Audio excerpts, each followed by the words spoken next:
Well, good evening, everybody, and welcome to our Friday night study. Our guest speaker tonight is Dr. Mark Kaplan, and he has a rather interesting topic to talk about tonight. So take it away, Mark.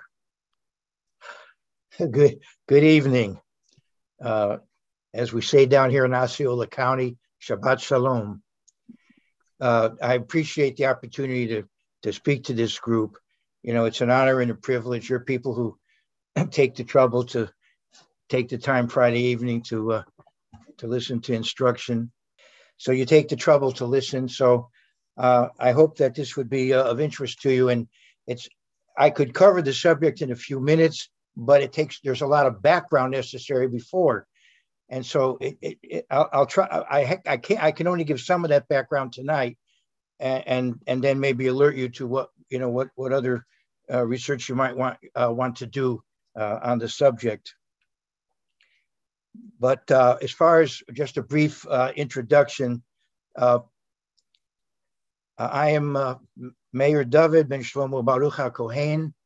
I left the ultra-Orthodox Jewish community I transitioned out of the ultra-Orthodox Jewish community in March of 1968. And on May 6th of that year, I attended my first Bible study with the Worldwide Church of God in Manhattan, and I was baptized in June in Emerson, New Jersey. And then 16 years later, in 1984, I was ordained a preaching elder in Pasadena, California. I had a close relationship with a very brilliant scholar who was also an evangelist, Dr. Herman Hay. And those of you who are familiar with the early Star Wars trilogy, if you really know it well, you might get a kick out of this account. The various ministers who ordained me that night, one of them was Dr. Hay, and he always recognized my ministry and until the time of his death. But that evening, I went over to him and I told him, it meant a lot to me that you were here tonight. Well, he answered, I know. Thought you might get a kick out of that if you remember the Star Wars line there. Anyway, but he was a very valuable asset to the community. He's not here anymore, but I wanted to give some credit to another Jewish member of the church who is a historian, a professional historian, and who lives in Southern California and attends with the United Church of God, and his name is David Lewis. So if you ever happen to see his material, I would call him probably the world's best expert on the subject I'm going to cover today. I'll also refer to some books later if I have an opportunity that you might find useful as you research this topic. I want to turn to the end of the story first.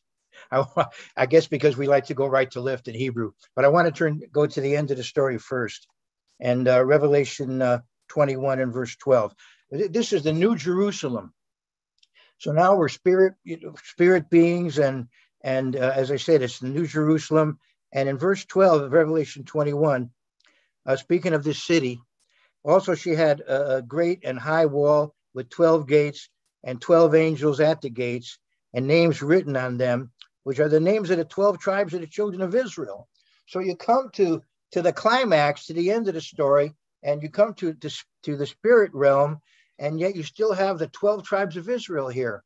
And one could speculate that maybe, humankind will be somehow organized in a pattern of 12, and the various Gentile nations will be blended into one of the 12 tribes. It may have to do with function in God's kingdom. I'm just speculating, but there it is. Now, if you go to Matthew 19, we'll back up somewhat, and we'll go to the millennium when the vast majority of people are still physical. But I want to go to Matthew 19, and here I want to go to verse 27 or so. Matthew 19:27. Then Peter answered and said to him, see, we have left all and followed you. Therefore, what shall we have?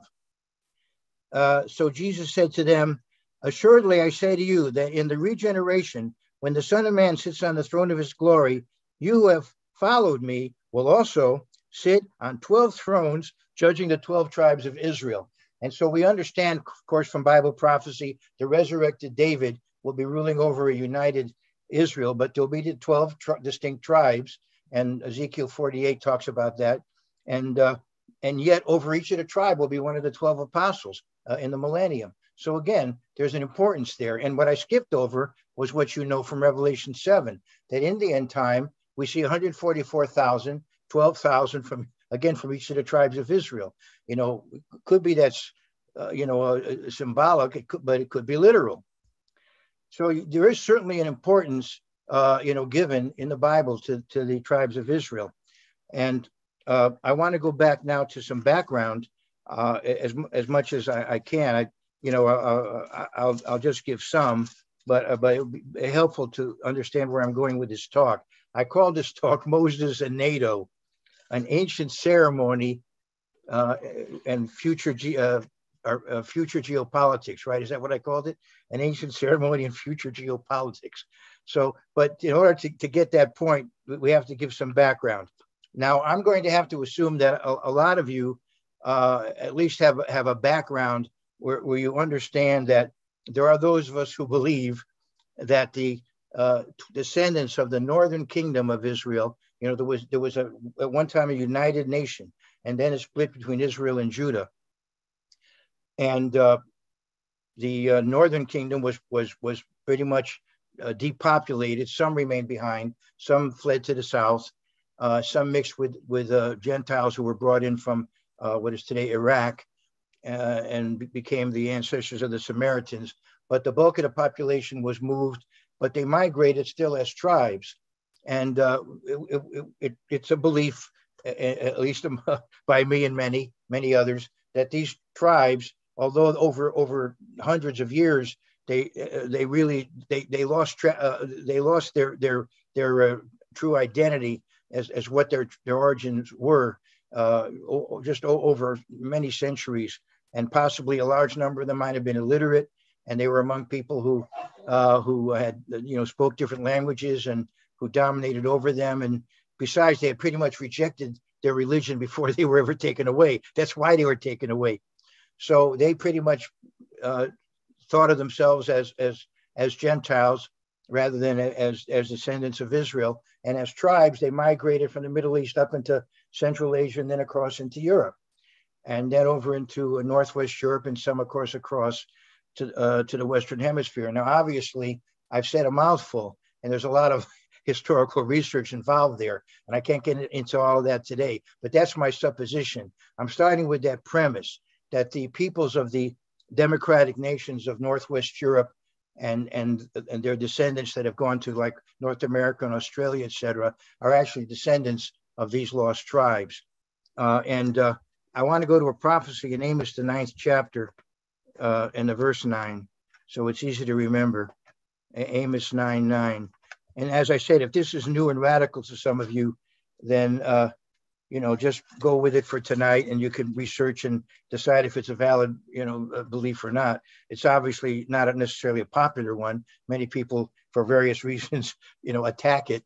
But anyway, Amos 9 and verse 9, God says, "For surely I will command and will sift the house of Israel among all nations, as grain is sifted in a sieve. Yet not the smallest grain shall fall to the ground." And I believe that one possible way to understand that is that even though these tribes are going to be going through migrating and being involved with other people, but the distinct tribes would survive, because God has a purpose, a future purpose for those tribes, as you see in Ezekiel 48. And you read in Ezekiel 37 about the reunion of the tribes. There are all kinds of prophecies about the reunion of the tribes. And you may remember the foreshadowing in the story of Joseph. Joseph's brothers betray him, and then later on, they meet up with him, and they don't even recognize him at first. Then he reveals himself to them, and you have this very emotional reunion, Joseph with his brothers, and they thought of him as an Egyptian when they first met him. And yet now they're reunited. And that's kind of a foreshadowing of what will yet happen, I believe, as the tribes of Israel are reunited. As I said, I can just briefly touch on some of these points. But I want to go to Genesis 29, and here you have the origin of these various tribes in the children of Jacob. Jacob, whose name was changed to Israel. And we understand promises were given to Abraham, passed on to Isaac, passed on to Jacob, and they involve both a birthright promise and a scepter promise. And if you read Genesis 24, around verse 60, you see some of the promises given to Rebekah, what her descendants would do. And for all you want to say about the Jews, my people have had a prominent role to play in history in a sense, but never did Judah become a great, mighty, powerful nation on the world stage. The Jews as people have had a tremendous impact. Einstein, Freud, etc. There was another name that Karl Marx, unfortunately, maybe, but they had an influence, but they never became world powers like the British or like the Americans have become. And anyway, so let's go to Genesis 29, and we have, of course, Rachel and Leah, and Rachel was favored over Leah, and so Leah, as compensation in a way, she's having more of the children at first. So let's go to where she's having her children. I'm in 29.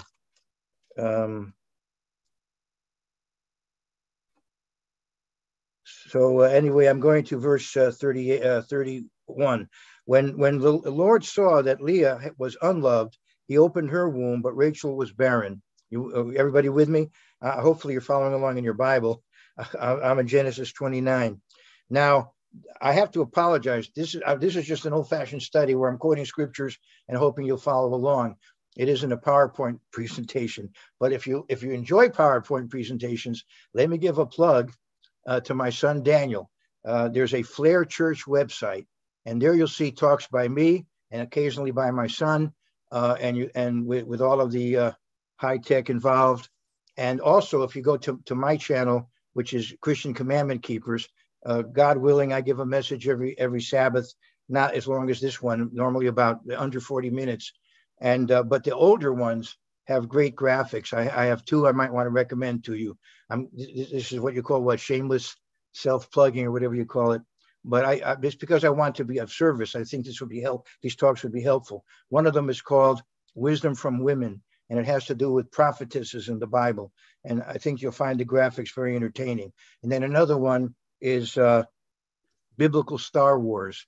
I talked about Star Wars earlier, but I gave a talk called Biblical Star Wars about Ezekiel 28 and Isaiah 14. So those are available on the Christian Commandment Keepers channel, but they're old. You have to go back in the and kind of back up and find them.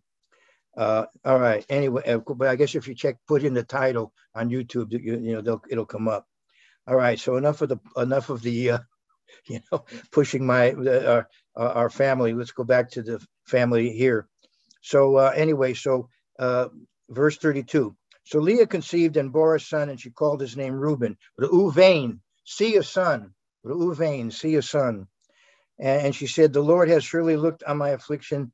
Now my husband will love me. So we have, again, there's a lot of background, but I'm just going to go with, I'm just saying for now, follow my presuppositions, and later on you can delve into it further.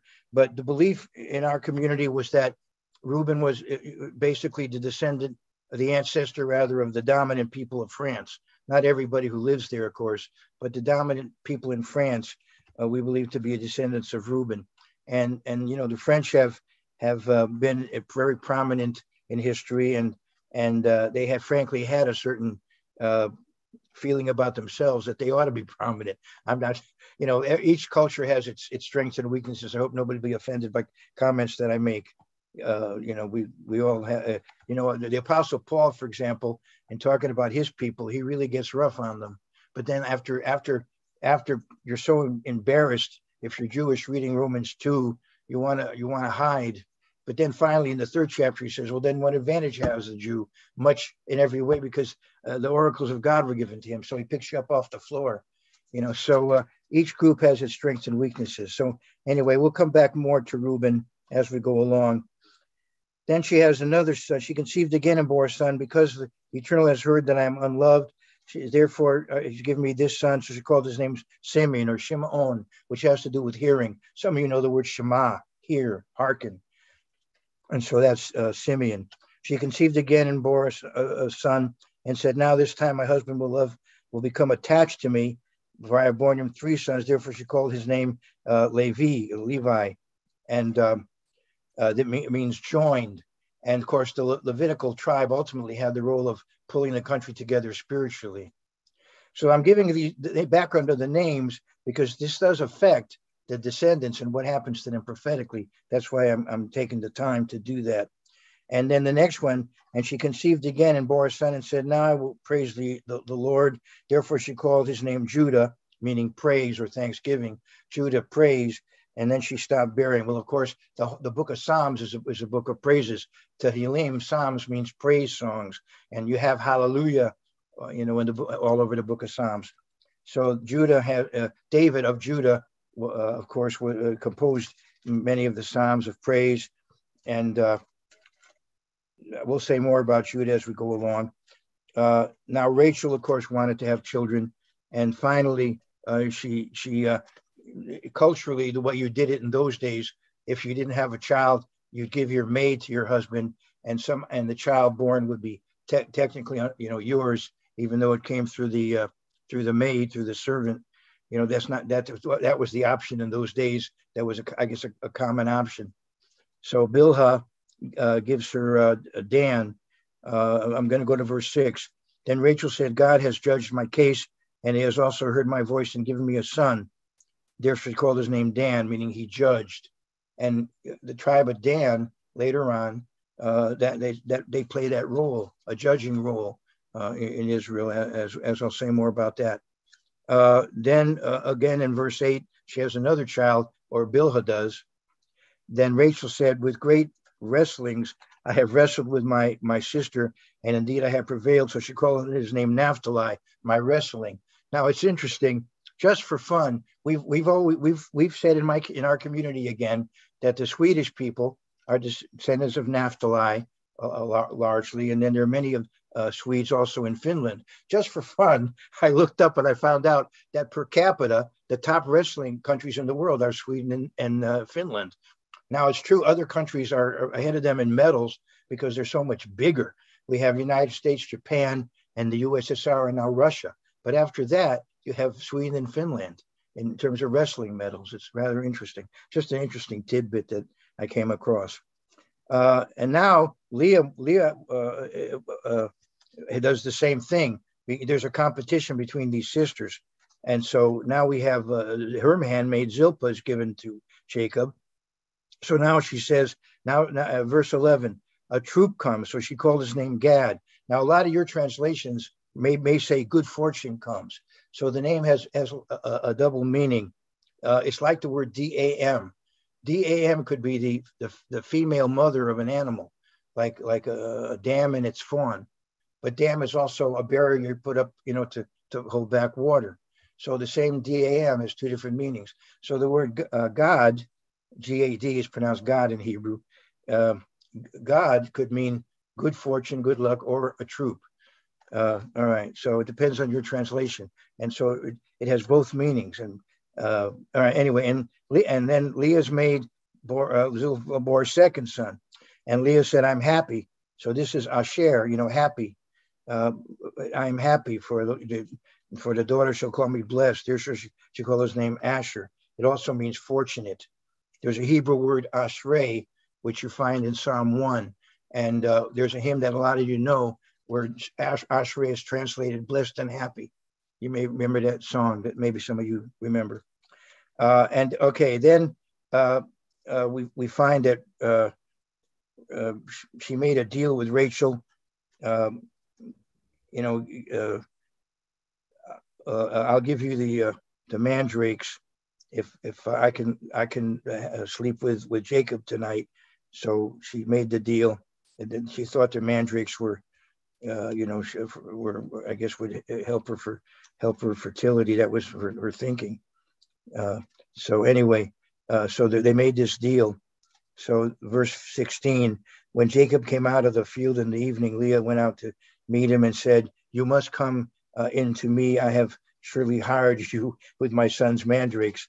And he lay with her that night, and God listened to Leah, and she conceived and bore Jacob a fifth son.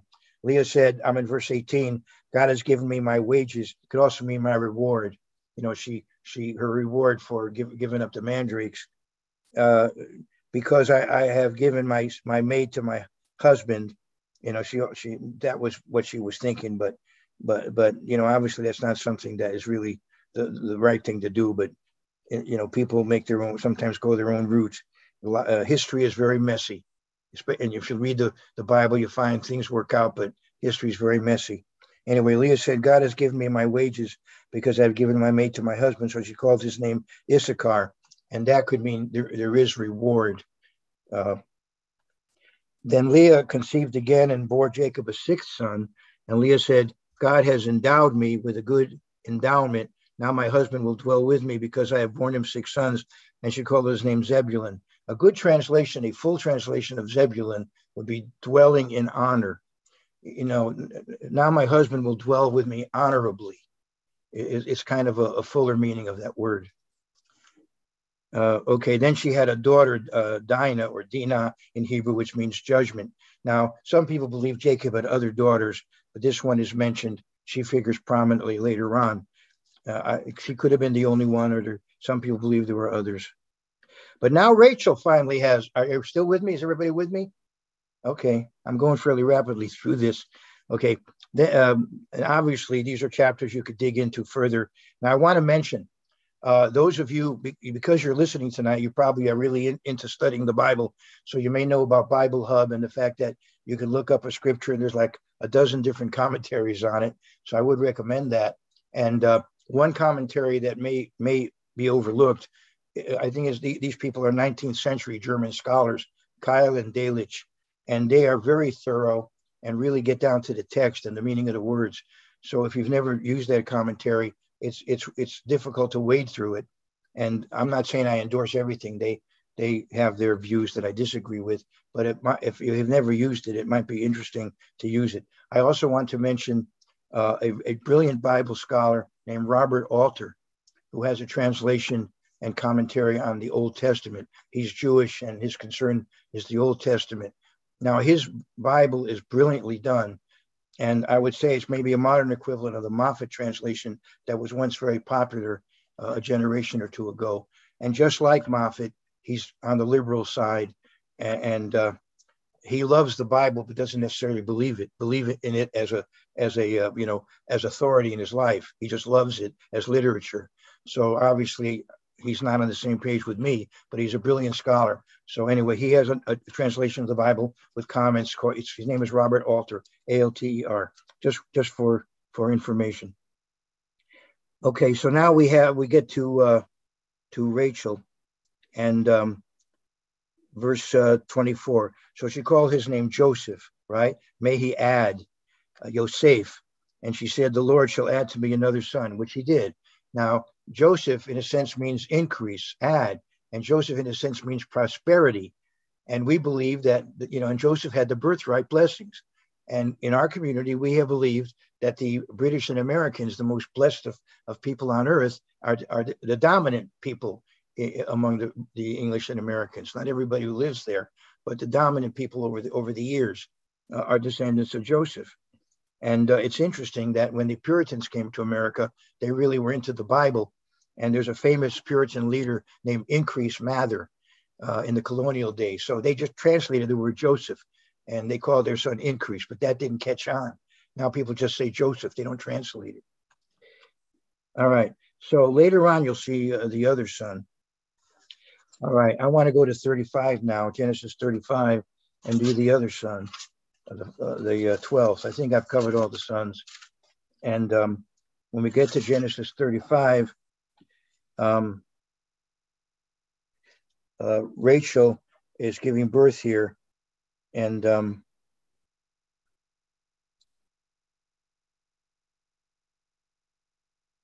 And let's first go to verse 11. And God said to him, this is to Jacob, I am God Almighty. This is Genesis 35:11. Be fruitful and multiply. A nation and a company of nations shall proceed from you, and kings shall come from your body. So this is the birthright and the scepter.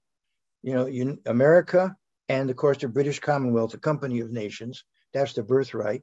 And then the kings, descendants of Judah, particularly, the Davidic kings, and ultimately the Messiah, Jesus Christ. And then we want to go to Rachel. She's having a very rough delivery, but in verse 18, and so it was as her soul was departing, for she died. I'm in verse 18, that she called his name Ben Oni, son of my sorrow. It could also be a play on words. It could also mean son of my vigor. It means both, so she was hoping, I guess, that either she would survive or that he would at least be a strong son, which the Benjamites, very strong people. But Ben Oni seems to be that she was having such a rough time delivering the baby, I think that may be, well, I was thinking of the name Dolores, but I don't think the Dolores is because of pain in pregnancy. I think it's named after the suffering of Christ is why we have the name Dolores. But anyway, so she called him Benoni, but Jacob, as it says, but his father called him Benjamin. And that's the first time you see the father naming the child. All the other children are named by the mothers, but here the father steps in and calls him Benjamin. Excuse me, son of my right hand, son of the right hand. Now, there could be a play on words here. Benjamin could also mean a son of days, meaning this was the son that I had when I was very old. It's a secondary meaning. But the son of my right hand has two meanings. You see, in the Middle East, you face east. So the south is on your right. And this is the one son that was born in the promised land. All the other sons were born during the exile in Syria. And even Benjamin was conceived there and carried most of the time there, but he was born in the promised land. So he's the son of the south. He's Benjamin, the son of my right hand. All right. Now, if you go to the end of the chapter, you'll see it's important that the Israel it came from 4 different women. You wouldn't expect them to all look like each other. They came from 4 different women. There are 4 branches of the nation of Israel. Verse 23, the sons of Leah were Reuben's, Jacob's firstborn, and Simeon, Levi, Judah, Issachar, and Zebulun. The sons of Rachel were Joseph and Benjamin. The sons of Bilhah, Rachel's maidservant, were Dan and Naphtali. And the sons of Zilpah, Leah's maidservant, were Gad and Asher. These were the sons of Jacob who were born to him in Padan Aram. And as I said, they all were but one. And even that one was, the pregnancy, almost all the pregnancy was there. So it's a general statement. Okay, so you see that there are 4 branches. So you wouldn't expect them to all be the same.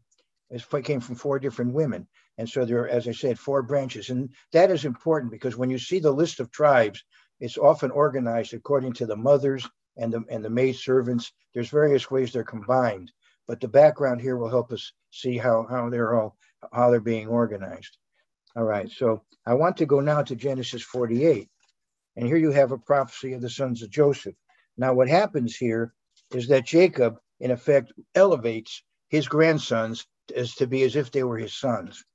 So he's not excluding anybody; he's adding, not excluding. Let's go to 48. That's a mistake that some people made in the past. That's why I'm mentioning it. Sometimes I have an agenda. I'm correcting past mistakes. And some people are so innocent, maybe they never made the mistake or they've forgotten. But let us understand, he's not excluding anybody. He's just saying that these grandsons now have the same status as if they were sons. Here's what he says about that. See if I can catch that. Let's go to verse 5. And now your 2 sons, Ephraim and Manasseh. By the way, Ephraim means fruitful. Manasseh means forgetting. If you go back to Genesis 41, you'll see why they had those names. And by the way, speaking of Manasseh and Ephraim, again, in our community, we have felt that the dominant ethnic group in America, the ones that settled it, established it, and generally dominated it until, at least for much of the history of this country, were descendants of Manasseh. And what did people come to America to do? To basically forget the past. They came to, they came from very rough conditions in other places to make a go of it here. Anyway, so and Ephraim being fruitful. Anyway, and now your two sons, Ephraim and Manasseh, who were born to you in the land of Egypt, before I came to you in Egypt, are mine as Reuben and Simeon. They shall be mine. So just like Reuben and Simeon are my sons, now they become my sons. So they become two tribes. So Joseph, in terms of birthright blessings, he becomes in effect 13 tribes. And as you know, he even though Ephraim was not the firstborn, he treated Ephraim as the firstborn. And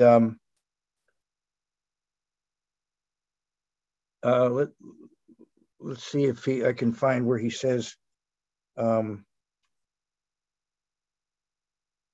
yes, verse 17. Now, when Joseph saw that his father had his right hand on the head of Ephraim, it displeased him. Okay, because Manasseh is the firstborn, not Ephraim, right? But his father said, I'm jumping in. I know my son. I'm in verse 19. I know my son. I know he also shall become a people, and he also shall be great. But truly his younger brother shall be greater than he, and his descendants shall become a multitude of nations. So the Ephraim will give birth to a multitude of nations.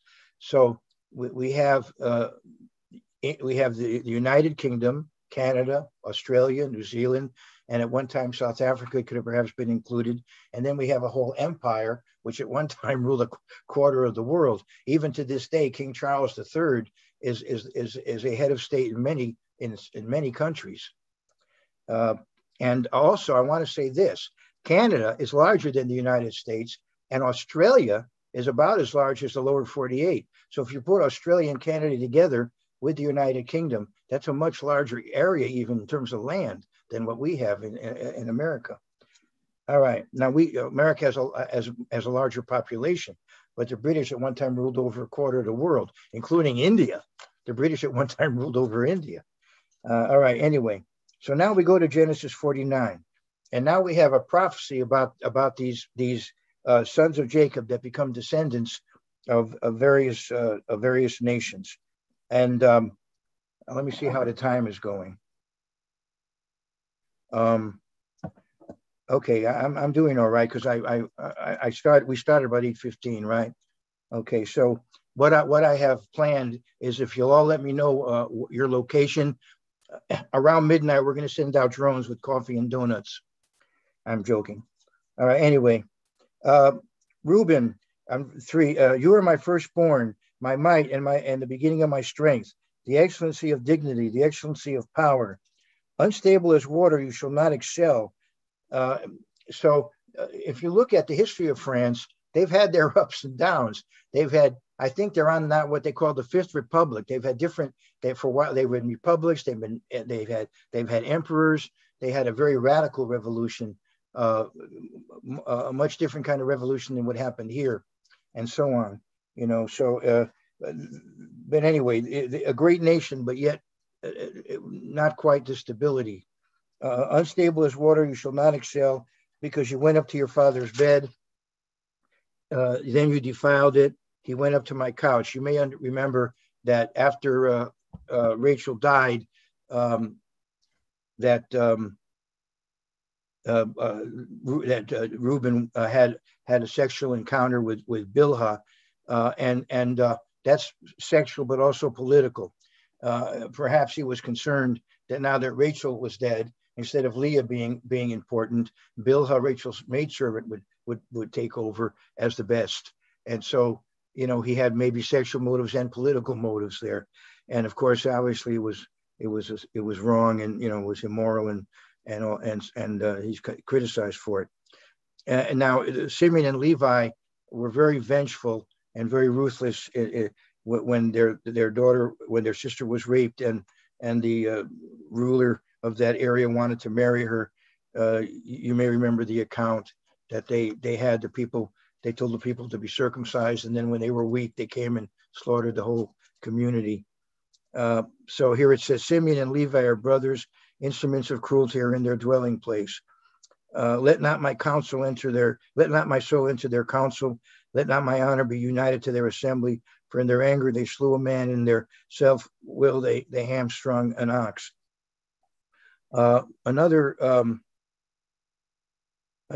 This could be symbolic. By the way, this is very rich poetry. If you study commentaries that delve into the original Hebrew, there's very rich poetry and many, many meanings you can get out of this. And I'm focusing on the prophetic aspect rather than the historical aspect.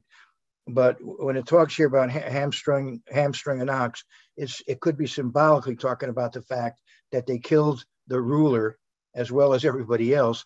And the way they did it is that they got him to circumcise himself, and everybody else, well, not himself, but to have himself circumcised and all the others to be circumcised so that they were weak. And then they attacked them. And because this word for ox could also refer to a ruler, so it may be poetical here. It may be, at least symbolically, it could refer to a ruler. And then it says, cursed be their anger, for it is fierce, and their wrath, for it is cruel. I will divide them in Jacob and scatter them in Israel. So Simeon and Levi were so intense that it's like a teacher of mine used to say, if you're having a meal, you don't stack the pepper up all in one place. You scatter the pepper around. And so if they were just totally in a distinct separate area, they might, battle with each other, but they might battle everybody else around them. So they tend to be here and there. And we'll talk more about that later on. The good news is that God was able to use the Levitical intensity and turn it to a proper use. Their interest in their violence nature gave them the opportunity to be in the sacrificial system and to be around the, slaughtering animals and so on. So they're able to use their intensity in a proper way. But we'll say more about that as we go along. Then he says, Judah, you are he whom your brothers shall praise. Your hand shall be in the neck of your enemies.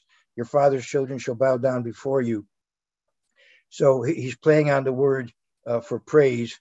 And when people aren't slaughtering Jews, they're praising them, he says, your hand shall be on the neck of your enemies. There's a double meaning there. Number one, because the Jews have been persecuted over the centuries, they've counted on talented members of their community rising to very high positions and therefore being in a position to protect them. For example, Daniel in the Chaldean Empire, and I would say that perhaps the Rothschild family in Europe. But in modern times, as a modern nation, the state of Israel indeed has been, is now a major military power in the Middle East. And they're called the fourth military power in the world by U.S. News and World Report. And that also ties in with Levi, where it says instruments of cruelty are in their dwelling place. I mean, Israel now, as I said, has the fourth most powerful military in the world, according to this magazine that just came out. All right. Anyway, there's so much about Judah, but you're very well aware of the promises that go to Jesus Christ. And so I'll not go through all of this just to save time. But you might want to study these promises that are given to Judah in these various commentaries I've mentioned, Robert Alter and others. I do want to go to two other scriptures, though, that are very important in this regard. And that's in 1 Chronicles 5 and verse 2. 1 Chronicles 5 and verse 2. And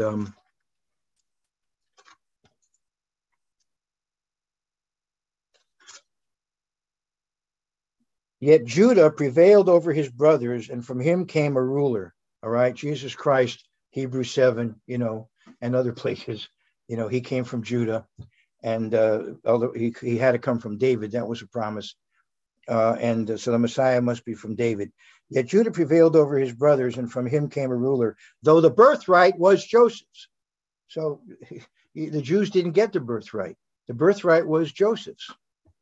And that's why, as I said today, you have a little country, Israel, the size of New Jersey, but you've got U.S. and U.S. and Canada and Britain and Australia and so forth. All right. On the other hand, I want to go to Psalm 78. Psalm 78 and verse 67. I'll get there in a moment. Okay, Psalm 78 and verse 67. All right. Moreover, he rejected the tents of Jacob and did not choose the tribe of Ephraim, but chose the tribe of Judah, Mount Zion, which he loved, and built his sanctuary like the heights, like the earth, which he has established forever. He also chose David, his servant, and took him from the sheepfolds. So, okay, when it came to the Messiah, it wasn't from Ephraim and Manasseh, it was from Judah. But when it came to the blessings of great wealthy nations, it went to Joseph. Hope you're all with me on that. All right, so I'll jump along here. Zebulun shall dwell by the haven of the sea. He shall become a haven for ships, and his border shall adjoin Zidon. Now, the word Zidon here, it's Sidon. It was a city in Lebanon, but it's interesting that poetically, this could refer to a stronghold, and it may refer to the dikes that the Dutch have. Zebulun, we believe, are the Dutch, and they have been a tremendous seafaring power over the years. Okay, Issachar is a strong donkey lying down between two burdens, and he saw the rest that it was good, and the land that it was pleasant. He bowed his shoulder to bear a burden and became a band of slaves.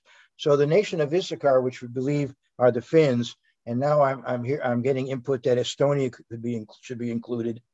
The Finns love their land. In fact, we have Sibelius, the beautiful piece Finlandia, and they have had to be between Sweden and Russia, and they haven't been able to really assert themselves as they wanted to. Now, recently, they've gotten more assertive. They want to join NATO. I don't think they've officially joined.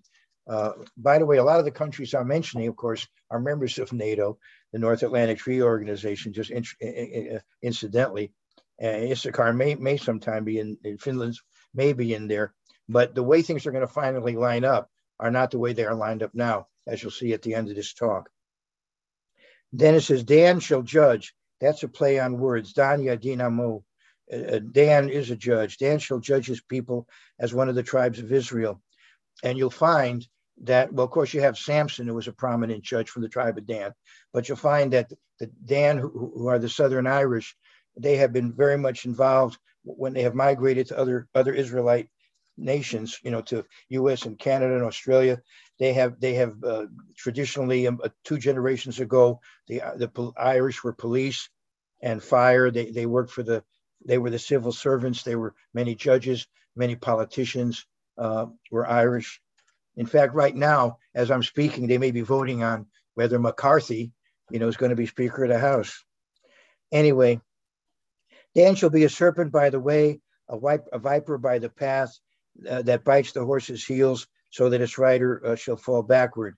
Well, the trouble that Samson was to the Philistines, and later on the trouble that the Irish were to the British.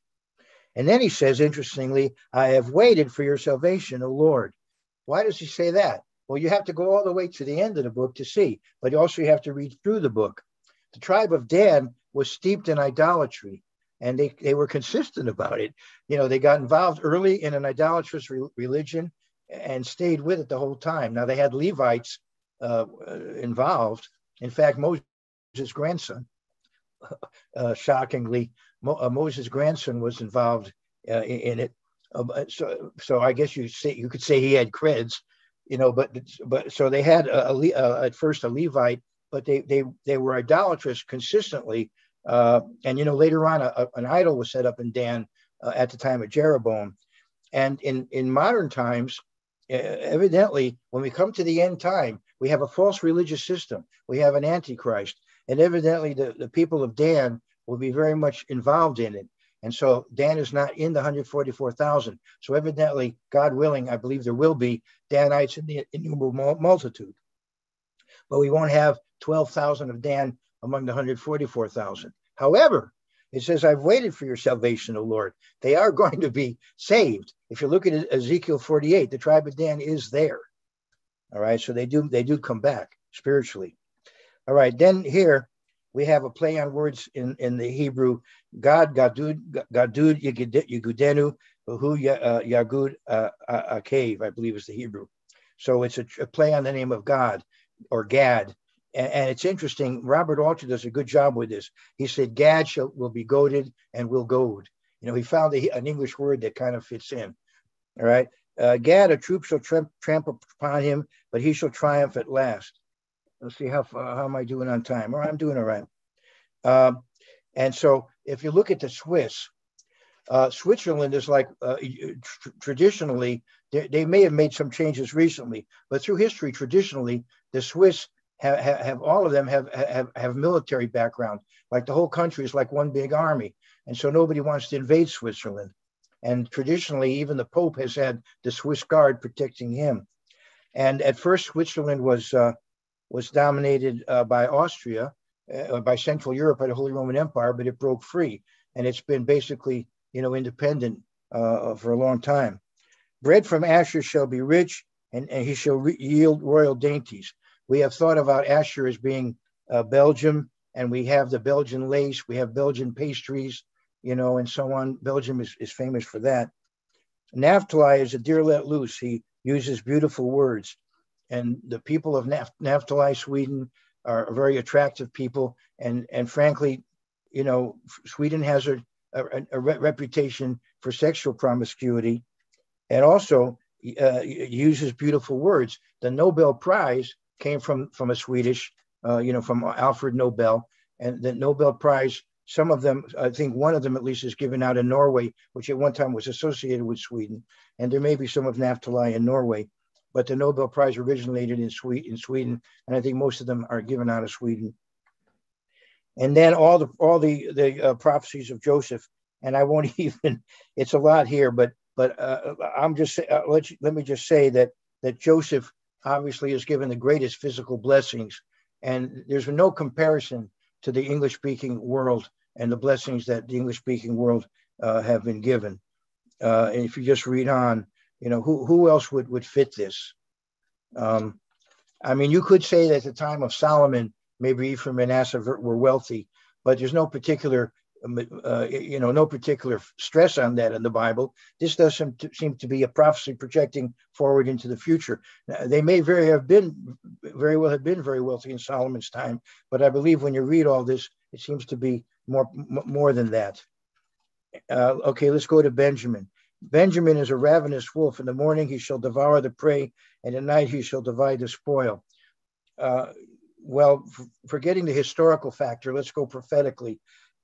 In history, the Viking people of Norway and Iceland, and possibly Denmark included, they gave us the Vikings, who this description fits them. So anyway, hopefully that's a help, and in terms of just placing these tribes in terms of where they wound up, where the descendants are. And obviously it's not so cut and dried. There are, bits of, there are mixtures and minority groups that have worked together. And in ancient times too, the tribes mingled together. And I believe that, to some degree, God intended that the tribes mingle together. Remember, he would have pilgrimage festivals where people were to come to Jerusalem. And so at those festivals, the various tribes would mingle together. It's not necessarily good to have too much inbreeding. It's better to have a certain amount of mixture of peoples. And so that would have, as I said, the festivals would have brought that about in ancient times. So anyway, I want to go now to Deuteronomy 33. Now, you could look at Judges 5, and you'll see more information on the tribes and their characteristic. But I don't have time to go there now, but maybe if there's time at the end. Judges 5, Deborah's song. You'll also see some characteristics of the tribes there. But I want to go to Deuteronomy 33. This is Moses' blessing. Now, all of this is introduction to what's going to take just a few minutes. A prophecy I'm going to go into, which is based on an ancient ceremony that I haven't yet covered. I hope everybody's still with me, that you haven't collapsed yet. All right, Deuteronomy 33. Let's go to verse 6. Let Reuben live and not die, nor let his men be few, Moses says. The French, at one point in their history, they were fighting war after war after war. And so you want to pray that the Frenchmen will survive, that there will be Frenchmen. All right. And this he said of Judah. Hear, Lord, the voice of Judah. If you're listening in Hebrew, and you hear, Shema, hear, Lord. You're thinking of Simeon. I think Simeon is included here with Judah. And Simeon was given an inheritance within Judah. If you look at how the land was distributed under Joshua, Simeon was given land within Judah. Now, later on, some Simeonites moved north. You can prove that from the Bible. And some Simeonites moved over into what is today Jordan. You can see that. So they didn't stay put. But initially, they were within Judah. And I think that's what the point is here. But then he goes on to speak of Judah. Hear, Eternal, the voice of Judah, and bring him to his people. Let his hands be sufficient for him, and may he be a help against his enemies. Now, Simeon was to be scattered, and in modern times, there are Simeonites among the Jews, but also there are Simeonites in the English-speaking world. Evidently, in Wales, there were Simeon and Levi in Wales, and many of them have come over to North America. There's a lot more I could say, but this is the tip of the iceberg, as it were. Then, of course, Levi, we understand, becomes the priestly tribe. And so, as I said, he was able to use their intensity in an effective way. He took a lemon and made lemonade out of it, you could say. And there's a Levi speaking to you now. I'm a descendant of Aaron. I'm a Kohen, and I used to have those prerogatives in my youth. All right, anyway, let's go to Benjamin. The beloved of the Eternal shall dwell safely in him, who shelters him all the day long, and he shall dwell between his shoulders. So if you look at Benjamin on a map, they're protected. They're not on a border with any hostile nation. They're surrounded by Israelitish people, and they have to the north and south two powerful tribes, Ephraim and Judah. So they're put in a very secure position. But there may be more to this. The beloved of the Eternal shall dwell safely by him. Some people believe when it says he shall dwell between his shoulders, a little bit of Benjamin juts out into the territory of Judah. Benjamin comes to a kind of a point, and there's a little section of Benjamin that includes Mount Moriah within Jerusalem. Most of Jerusalem is within Judah, but there's a part of Jerusalem that's within Benjamin, which includes Mount Moriah, which includes the temple. So this may be referring to the fact that the temple was given to Benjamin. Now you may remember, Jacob loved Rachel. Rachel gave him Joseph and Benjamin. Benjamin had the birthright. Joseph had the birthright. But Benjamin, as the second child of Rachel, Benjamin did have, you could say certain benefits, and one might have been having the temple on the land. Another was the fact that the first king of Israel was Saul from Benjamin. Now he unfortunately, blew it. Ultimately, the promise was given to Judah. The Messiah has to be a descendant of David, but the first king of Israel as a united nation was from Benjamin. And by the way, the Apostle Paul was a Benjamite, and most of the New Testament is either directly or indirectly attributable to Paul. Plus Mordecai was a Benjamite. All right, now, okay, Joseph again, so many blessings. Here's something interesting in the 17th. Well, it's all interesting, but I want to go to verse 17. His glory is like a firstborn bull. And, that's the nickname of the British. I meant to look up how they got that nickname, but their British are called John Bull. And by the way, their flag is called the Union Jack, which is a nickname for Jacob.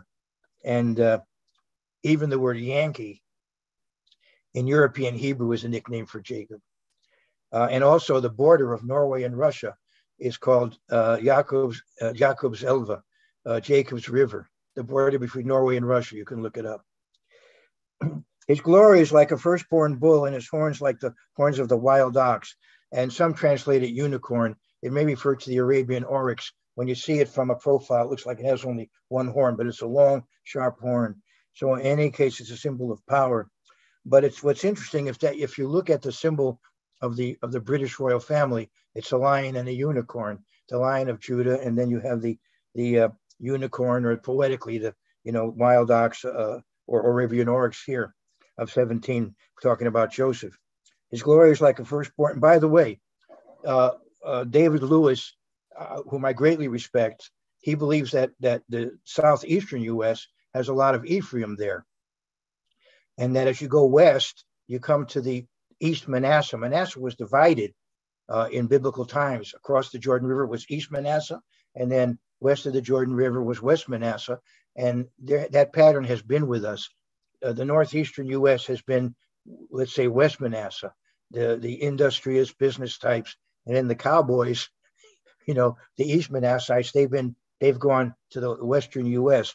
But in the southeast, you have a lot of Ephraim, and that does help to explain the American Civil War. And it's interesting that there were civil wars in England. There was the War of Roses. There was the Puritan Cavalier War. And then when the Americans came over here, no more civil wars in England, but we had a civil war here, which some people believe was a repeat of the Puritan Cavalier War. And as the Civil War was beginning, where was the Southern Army camped? At Manassas Junction.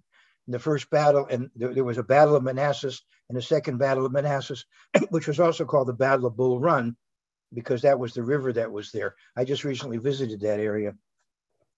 All right, so all of those are just little hints that I enjoy talking about. And I want to go to verse 17. His glory, where I was anyway, I'll go back there. His glory is like a firstborn bull, and his horns like the horns of the wild ox. Together with them, he shall push the peoples to the ends of the earth. These are the 10,000s of Ephraim. These are the thousands of Manasseh. Then of Zebulun, he said, rejoice, Zebulun, you're living and you're going out, in Issachar in your tents. So the people of Issachar have not been a people that have explored and gone all around the world like Zebulun. But this could also refer to a partnership of Zebulun and Issachar. It seems to be that they're mentioned together. So there have been scholars who say that within the Netherlands, there's a people called the Frisians, and they believe the Frisians are of Issachar. So you have Zebulun, meaning the bulk of the Dutch, and then the Frisians of Issachar, and they've had a relationship. So that's, I have to respect those who believe that. And it goes on to say, they shall call the peoples to the mountain. They shall offer sacrifices of righteousness, for they shall partake of the abundance of the seas and of treasure hidden in the sand. And of course, the Dutch are famous for glass, which comes from sand. And I believe Estonia has oil shale. That could be related to that. And when calling people to the mountain and offering the sacrifices of righteousness, the Dutch have been very much involved in circulating the Bible. And you could say in evangelizing the world. Pardon me. And at one time, they had an empire and they ruled over Indonesia, which of course was, as far as I know, an oil-rich area. But when it says they shall call peoples to the mountain, they shall offer the sacrifices of righteousness. I think what it's talking there is bringing people to God's kingdom, bringing people to the 10 Commandments and to God's kingdom, and sacrificing for righteousness. And I think what he's doing is projecting forward to the 144,000. 12,000 will come from Zebulun, 12,000 from Issachar.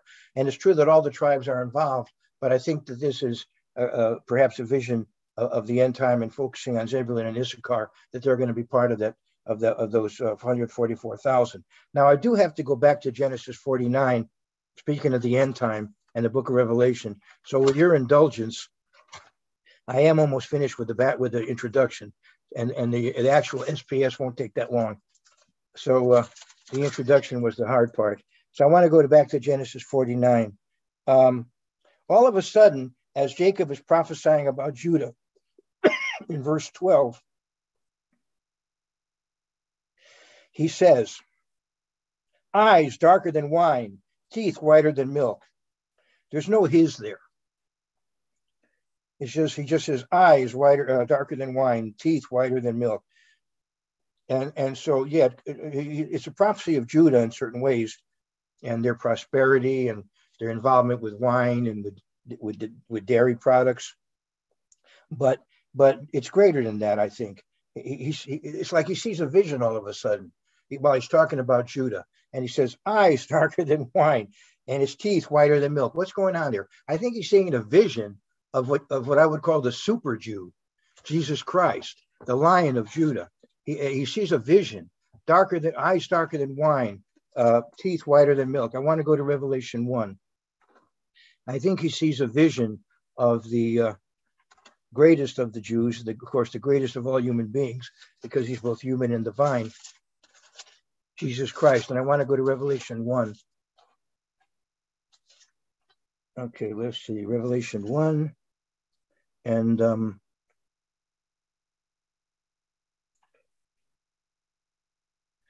let's go to verse 14 as John is describing Jesus Christ. His head and hair were white like wool, as white as snow. Pam was telling me about the snow you have up there. His head and hair were white like wool, as white as snow, and his eyes like a flame of fire. Oh. His feet were like fine brass, as if refined in a furnace, and his voice as the sound of many waters. So I think one way to understand that statement in Genesis 49 is it points us to Jesus Christ, who came from Judah. But I wanted to put that in there with your indulgence. I thought I wanted to mention that. All right. Now I'm going to go back to Deuteronomy 33, and I think I'm almost finished with this background. And as I said, there's other scriptures I could have turned to. Pardon me, 1 Chronicles 12:32 that talks about Issachar. And, there's all over the place. I mean, the tribes are all through the Bible. As I said, it would seem there's an importance to the tribes. Now, let's understand, God is not a respecter of persons. God is impartial. And, it doesn't matter what your background is. Ultimately, we're all spirit beings and sons and daughters of God. We're interacting with him as family on the spirit level. And it doesn't matter. But on the other hand, if in history, God has, just as now he has first fruits spiritually, not everybody's being called now, being chosen. There's first fruits. And also nationally, he intended to use Israel to be an example to the other nations. He intended to convert them when Christ returns, and then to use them to influence the rest of the world. And so, as I said, there's an importance to those tribes. They have an important role historically to play. And it also makes the Bible in a way much more relevant.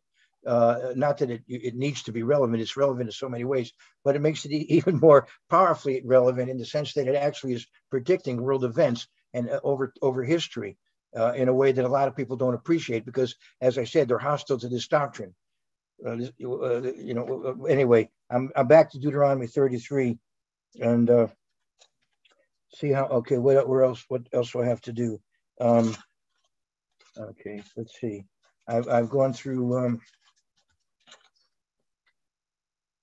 Zebulun, all right, and Issachar. And of Gad, he said, "Blessed is he who enlarges Gad. He dwells as a lion, and tears the arm and the crown of his head." So I think this talks about, the fact that that Gad was one of the early inheritors of the land. It chose to stay on the east bank, and yet it did go with the other tribes to help them out. But it had land on the east bank, and I believe Jephthah was perhaps from Gad, and he played a very important role. But notice also what it says. He provided the first part for himself. This could be talking about the early inheritance. But it also, when we talk about how blessed Switzerland has been and the beauty of it, because a lawgiver's portion was reserved there. He came with the heads of the people. He administered the justice of the Lord and his judgments with Israel.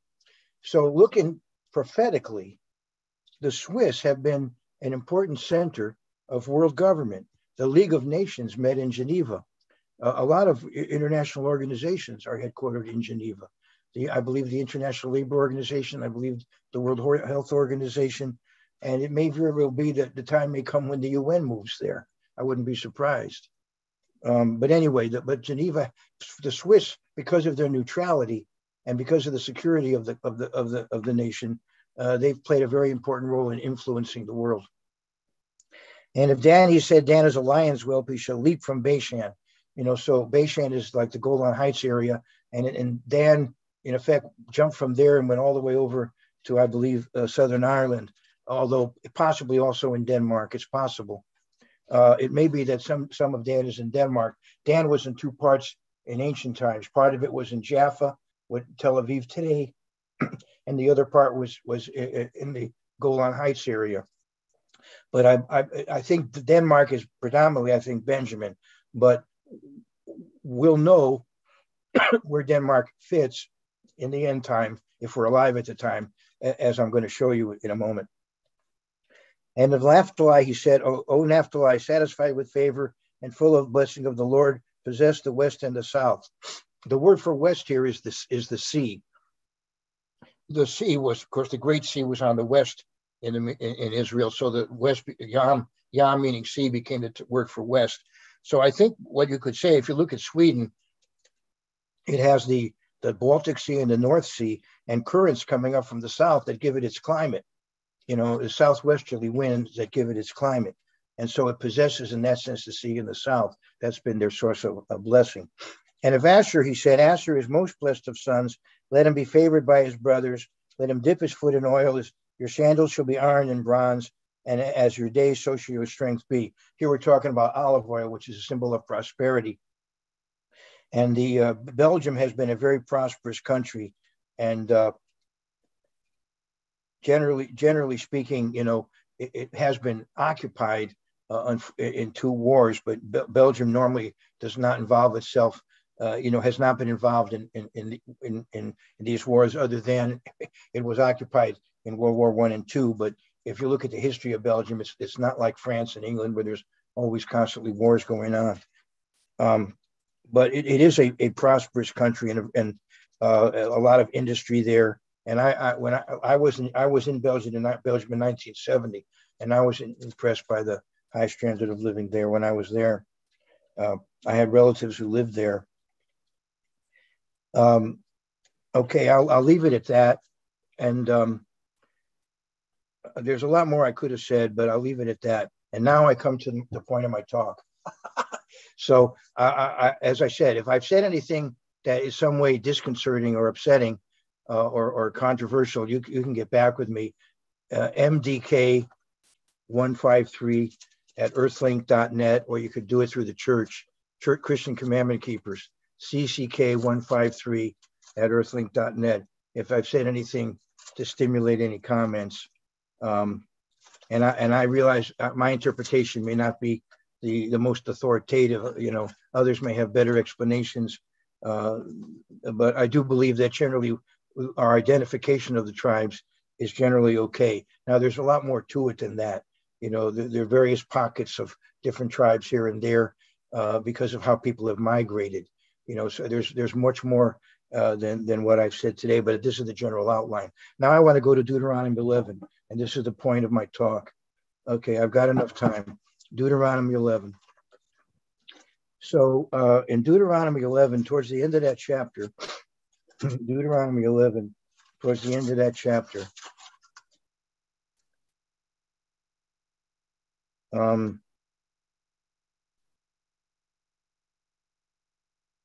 verse 29. Now it shall be, when the Lord your God has brought you into the land which you go to possess, that you shall put the blessing on Mount Gerizim and the curse on Mount Ebal.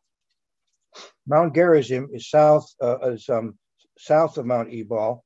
Mount Ebal is taller a little bit. Mount Ebal is 940 meters, a little over 3,000 feet. And Mount Gerizim is 881 meters, a little less than 3,000 feet. And Mount Ebal, the word may mean bald, and it's very rocky and look rough looking. And Gerizim, it means cuttings, and it has a steep slope, but down that slope you also have a source of water, a spring, evidently, and it's green. You know, so blessing flows out of Gerizim. There's a spring of water, and it's green. And Ebal is very bald looking. It's the side of Gerizim that faces Ebal is kind of green, and the Ebal side is kind of rocky. So you can see what Ebal is the mountain of cursing, and Gerizim is the mountain of blessing. And of course, the Samaritans have decided that Gerizim is their holy mountain. You can read about that in the New Testament. Anyway, so anyway, now it shall be, when the eternal Lord your God has brought you into the land which you go to possess, They shall put the blessing on Mount Gerizim and the curse on Mount Ebal. And I'll leave it there. Then I'll go to Deuteronomy 27. Deuteronomy 27, as they're about to enter the promised land. And it mentions here the curses that they're supposed to recite, and 12 curses, I guess, for the 12 tribes. But it specifically mentions the curses because it's warning Israel. And unfortunately, Israel didn't heed the warning, as we know. The sad history of Israel is before us in the scriptures. But anyway, in verse 11, and Moses commanded the people on the same day, saying, these shall stand on Mount Gerizim to bless the people when you have crossed over the Jordan: Simeon, Levi, Judah, Issachar, Joseph, and Benjamin. And these shall stand on the Mount Ebal to curse Reuben, Gad, Asher, Zebulun, Dan, and Naphtali. And how this logistically was done, we could take another session to explain or to speculate about. And the Levites shall speak with a loud voice and say to all the sons of Israel, all the men of Israel, and then all these various curses. Okay, so are you with me? 6 tribes are on the mountain of blessing. 6 tribes are on the mountain of cursing. And now we go to Joshua 8, and we see that indeed, Joshua was a great leader. He followed after Moses, and it was a positive time in the history of Israel. And so I want to go to Joshua 8, and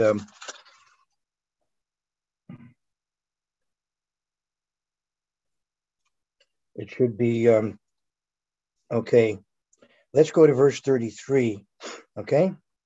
By the way, there was a recent archaeological discovery on Mount Ebal that really does tend to tie in with this. We could look it up. Anyway, Judges 8:33. Then all Israel, with their elders and officers and judges, stood on either side of the ark before the priests, the Levites, who bore the ark of the covenant of the Lord, the stranger as well as he who was born among them. Half of them were in front of Mount Ebal, as Moses, the servant of the Lord, had commanded before, that they should bless the people of Israel. And afterward, he read all the words of the law, the blessings and the cursings, according to all that is written in the book of the law. There was not a word of all that Moses had commanded, which Joshua did not read before all the assembly of Israel, with the women, the little ones, and the strangers that were among them.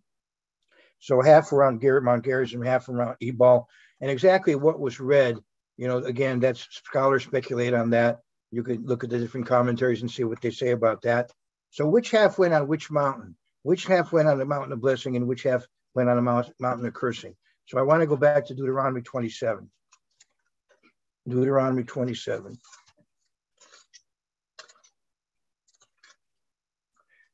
And if you look at Deuteronomy 27, on the mountain of blessing is Simeon, Levi, Judah, Issachar, Joseph, and Benjamin. So as we get to the end time, as things line up, as modern nations line up, there's going to become a power centered in the what used to be the Roman Empire. It's going to be a revival of the Holy Roman Empire. It's going to have a false religious system dominating it. Now, I realize I've said a mouthful, and but this is background for another time, maybe. And anyway, this is what I'm saying. And some of you have heard this before. Maybe some of you are have doubts about it, but that's what I'm saying. There's going to be a revival of the Roman Empire, and it'll be dominated by a false religious system. We have the beast and the Antichrist, and separated from that empire will be these people, Simeon and Levi, who are scattered among Jews and among the Israelis and among the English-speaking world, and then Judah, Israel and the Jews who may still be in most of them. Most Jews are not in Israel, not all of them, but most Jews who are not in Israel are in the English-speaking world. Not all of them, most are. And of course, we still have time for more migration to occur. Then Issachar, the Finns, the Estonians, perhaps, and possibly, I would think those people are mentioned particularly here. Now, let's go on the other side. Who's on the other side? Reuben, France, and well, let me just read. France, Switzerland, Gad, Asher, Belgium, Zebulun, the Dutch. So we have the Benelux countries in France. And it makes sense that those countries would be connected to this new power that's going to arise. And quite frankly, I believe this new power will be centered in Germany and Italy as in World War II. This is my belief. Germany has traditionally been a warlike nation, and Italy has been, a center of a religion with which I, which I disagree. I'm not criticizing any individual who believes in that religion, but I disagree with it. And in any case, we have Germany and Italy there probably dominating this new empire that will rise. It would make sense that the French would be involved with it, that the Swiss would be involved with it, and that the Belgian and the Dutch would be involved with it. And also it makes sense that Ireland would be involved in it. That will also make sense as well. The Irish have traditionally had a hostility to the English, and traditionally have been, in the old days, very much connected to the religious system coming out of Italy. And I believe that will be revived ultimately, especially when you figure, if you read the prophecies, a miracle worker is going to come along. And nowadays, people who believe nothing will believe anything. When a great miracle worker comes along, there's going to be a great revival. I believe the Irish will be a part of that. The one interesting one is Naphtali, but the Swedes were neutral in World War II, and they have had a close relationship with Germany over the years. They have cultural similarities. And it may very well be that the Swedes, who normally have been very secular, they may be caught up in this new religion. So anyway, we have, as I said, connected to that revival of the Roman Empire, we have France, Switzerland, Belgium, and Luxembourg, which probably is Asher, and then Zebulun, the Dutch, Ireland, and Sweden. And I think that what it's telling us is that these 6 Israelitish nations are going to be much more directly involved in this empire than these others. Remember that Joseph's brothers sold him into slavery. And remember that Israel and Judah warred with each other in ancient times. The first time we have mention of Jews is when they're fighting with the northern kingdom. Israel and Judah are fighting in I guess it's 1 Kings 16, or maybe 2nd. But since I mentioned it, I want to give you the correct reference. In other words, I opened my big mouth and mentioned it, so I want to give you the correct reference. I think it's 2 Kings, but I'll look. 2 Kings 16. If it's not here, it's in 1 Kings.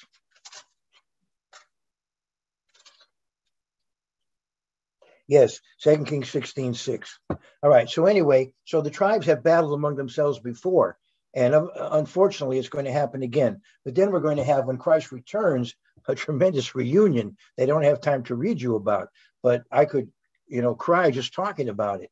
And it's going to be a blessing to the world when all the tribes come back together again, when they realize who they are. I'm your brother Joseph, and he was speaking Egyptian before, then he switches into Hebrew. Wow. Okay. So anyway, but in the meantime, though, at first, these tribes will be part of the empire that persecutes these other Israelitish people, as well as the church. All right. Now, what does God say about that? Let's go to Revelation 18. In Revelation 18, we see perhaps a direct reference to what I just read to you in Deuteronomy 27. Okay, Revelation 18. He talks about Babylon and all the problems. This is the end time Babylon. And then it says in Revelation 18:4, and I am almost finished.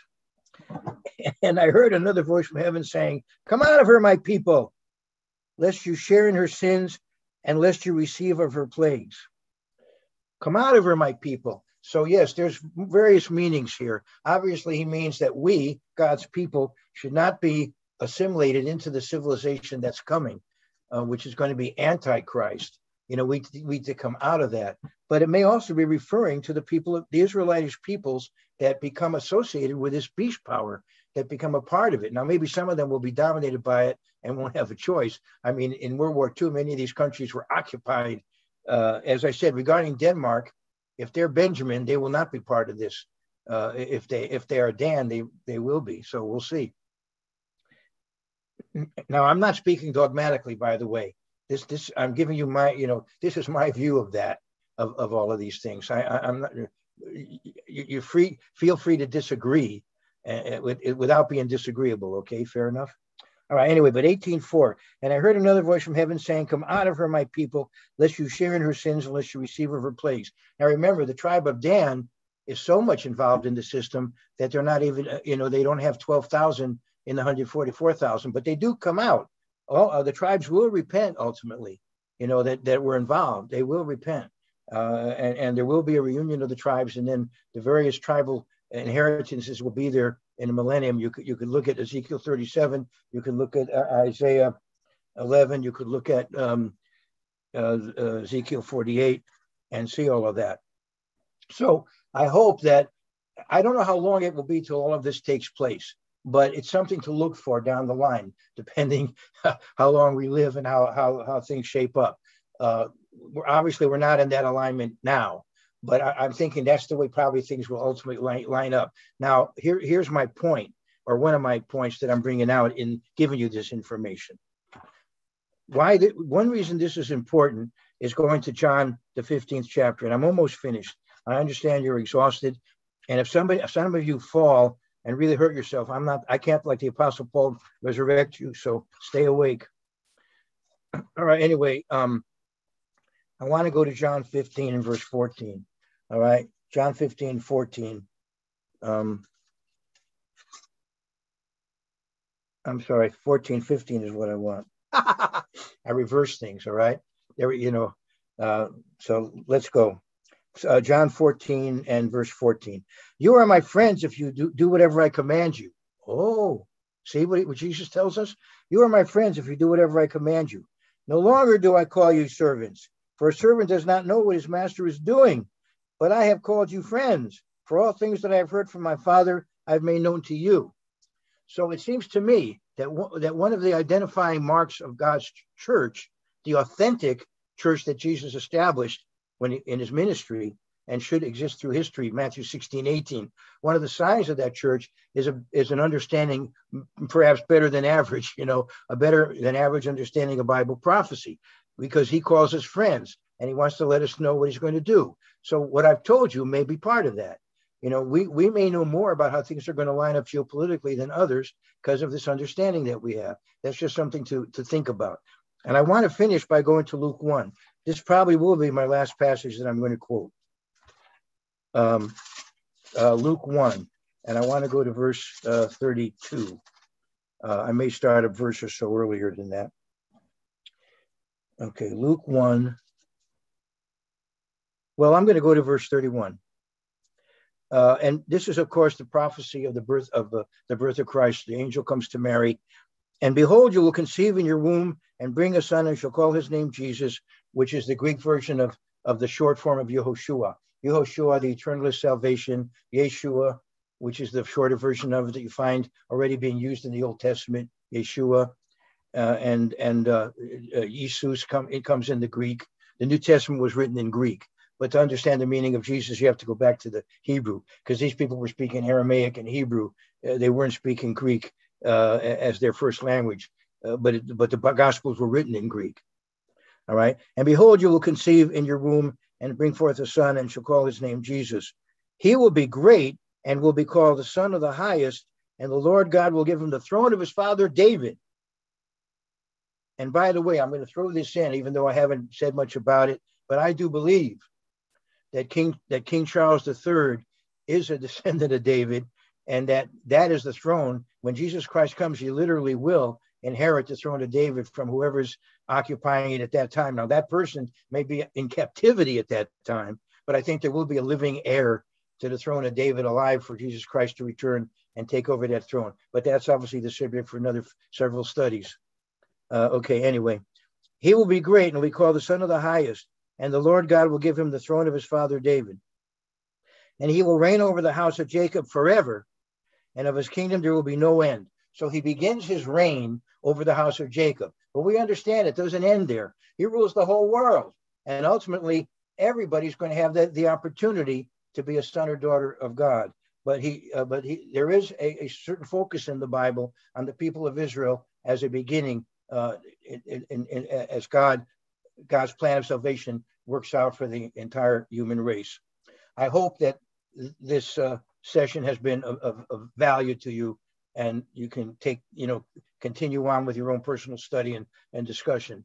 But I thank you for the opportunity to give this material to you.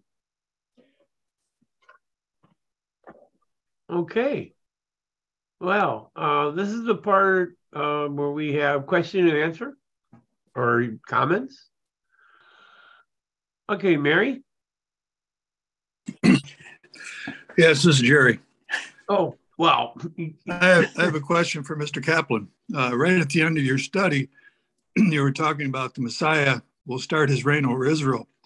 My question is, about who? Pardon? The Messiah. Okay, yeah, okay. Right. My question is, will those of the nations that are left will they have to be grafted into that covenant with Abraham? In other words, become part of Israel, to be part of the kingdom. That matter was settled in Acts 15. You can go directly from Gentile to converted Christian. There is no need to become an Israelite physically. That matter was settled in Acts 15. In my the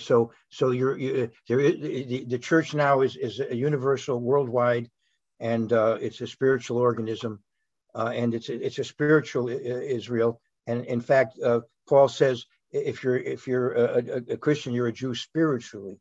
And remember, Judah was he whom your brothers shall praise. So Paul says in Romans 2:28 and 29, your praise will not be from men, but from God. In other words, God will tell you, well done, my good and faithful servant. You will be praised by God. Well, Judah is going to be praised by his brothers. Like Jews get a lot of, I mentioned the Nobel Prize, Jews get a lot of Nobel Prizes. But the important prize is when God tells you, well done, my good and faithful servant. And that's got nothing to do with your nationality. Now, I will say this, though.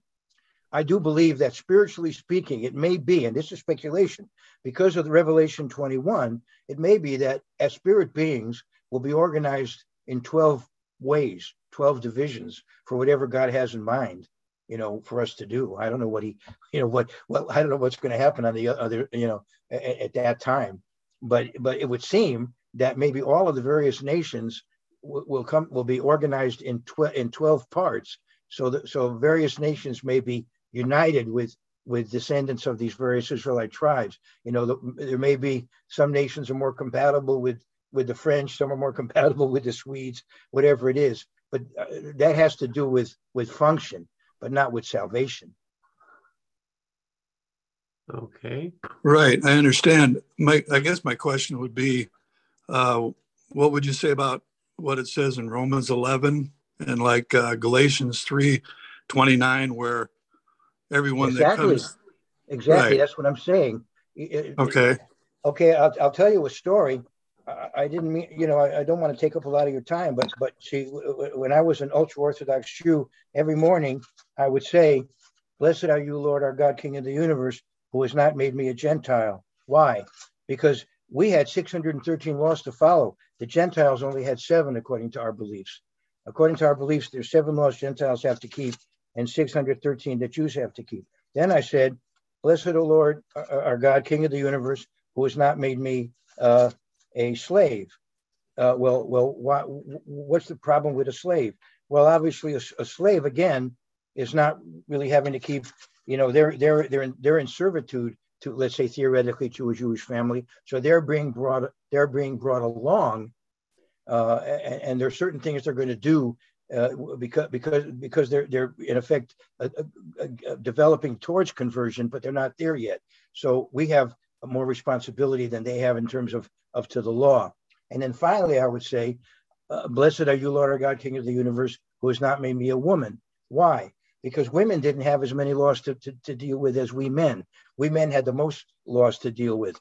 Why we thought we were the most privileged because we had the most laws to deal with. Why did women not have as many laws to deal with? Because women in that culture and theoretically in any culture, are the ones who carry the child, nurture the child, and there's and prepare, maintain the home and all the rest of it, and so there's certain things shouldn't be bothered with. For example, we men had to pray 3 times a day. There are certain times a day we had to pray. Women prayed whenever they got around to it.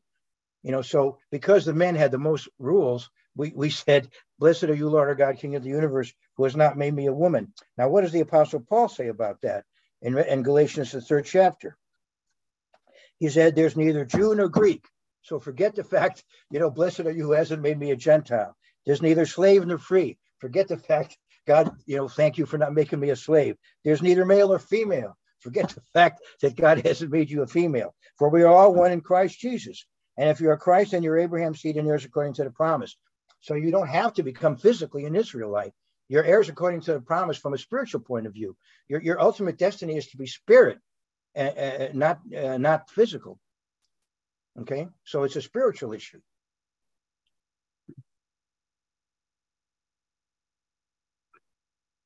Okay, Terry?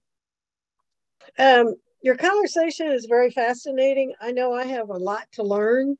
I'm relatively new to a lot of this teaching, but just a side note or a sidebar, my aunt had her DNA done through one of the companies. I can't think of the name of it. And she showed that she was 1% Jewish. And then she had me do my DNA, and I don't show anything. I just think it's fascinating because you're talking about how people in America are tied back to certain tribes. And I was, amazed that she had 1% Jewish in her background. So that tells me that somewhere back in our history that we did have someone from, a Jewish person in our ancestry. I just thought it was fascinating. Yeah, really, as I said, history is messy, and people, people are not, purely one thing or another. And if you go back, most people, if they go back in their family tree, they're going to find possibly various irregularities, maybe relationships that shouldn't have been, etc.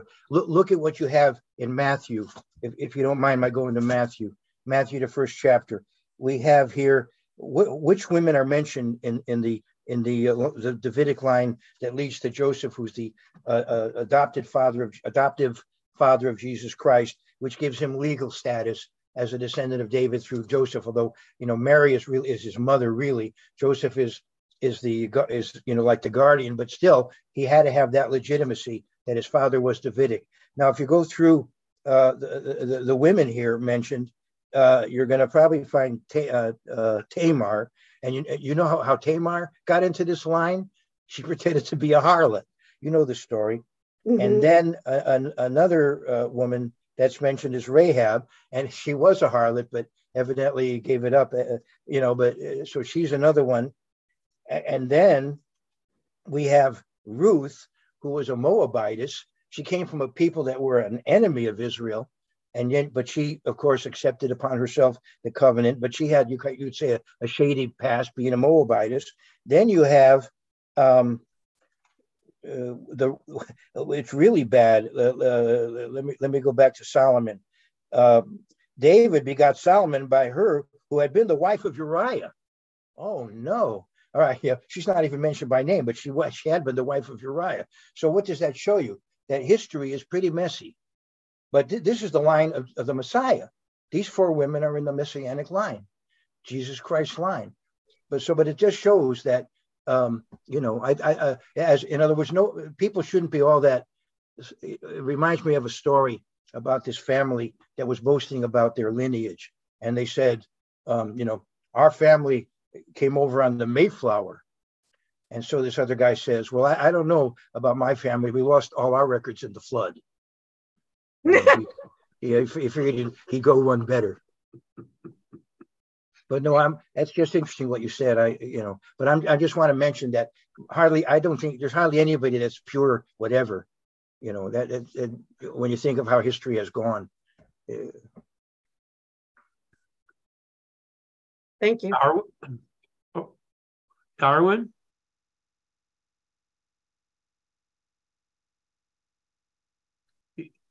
You have to unmute. There you go. Oh, hi. Yeah, it was a really nice presentation, I thought. Can you hear me? Yes. I can hear you. Okay. Yeah, I thought it was interesting, too, that analogy you gave with Joseph and his brothers. And I kind of thought that was interesting because it almost seems like what the Messiah had said about the older brother and the younger brother. And I always thought the older brother represented Judah and the younger brother represented the portion of Israel that got dispersed into the nations and then came back to the father. And initially the older brother didn't want to accept him. I see. Yeah, the prodigal son parable. Yeah, it's interesting.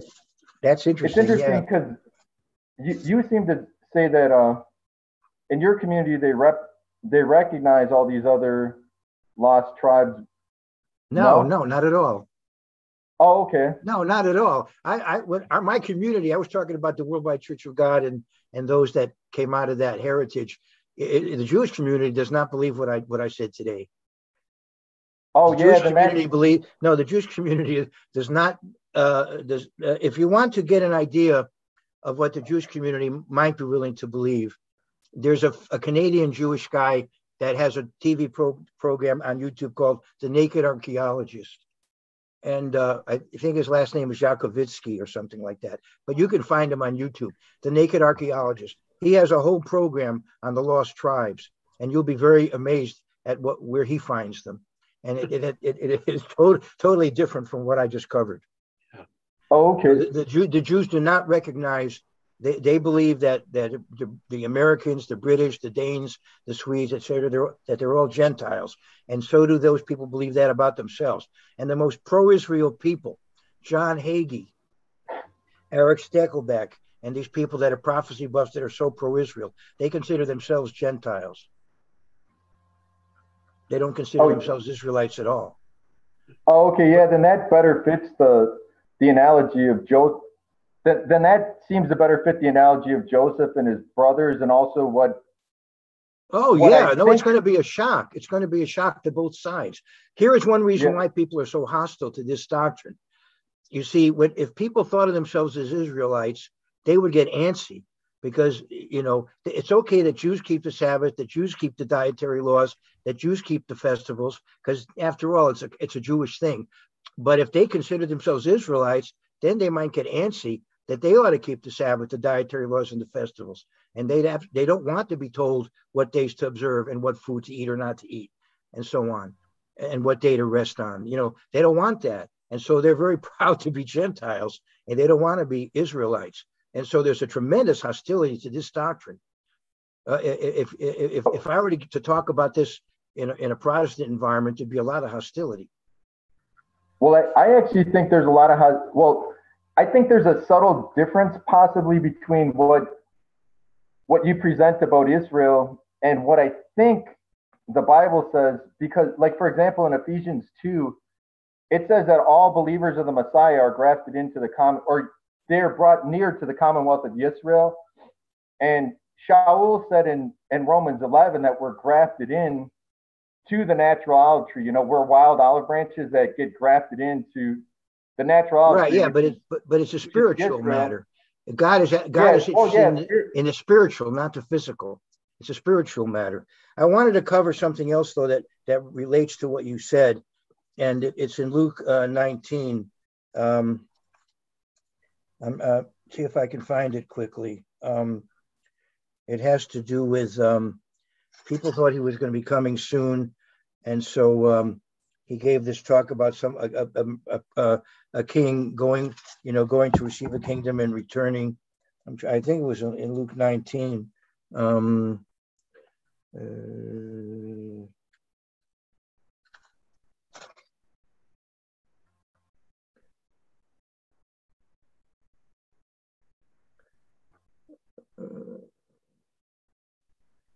Well, anyways, I thought it was in Luke 19, but my eye isn't coming to it here. But it had to do with the fact that he had there were 10 servants. Am I in Luke 19? I thought it was there. It's yeah. Here it is, 12. Okay, it's a red letter Bible, so it's kind of faded and went away. It's good that it's red letters. You know that Jesus speaking, but at the same time, sometimes it's kind of faded. Luke 19:12. Let's verse 11. Now, as they heard these things, he spoke another parable because he was near Jerusalem and because they thought the kingdom of God would appear immediately. Therefore, he said, a certain nobleman went into a far country to receive for himself a kingdom and to return. You follow that? Okay. So he called 10 of his servants, delivered to them 10 minas, and said to them, do business till I come. So these are the 10 tribes. The lost tribes are where Christianity is based. The gospel has been spread to the world by the descendants of the northern kingdom, not the Jews. They have only the Old Testament. They don't have the New Testament. The world has been evangelized by the descendants of the northern kingdom, the 10 servants. But notice what Jesus' own people did.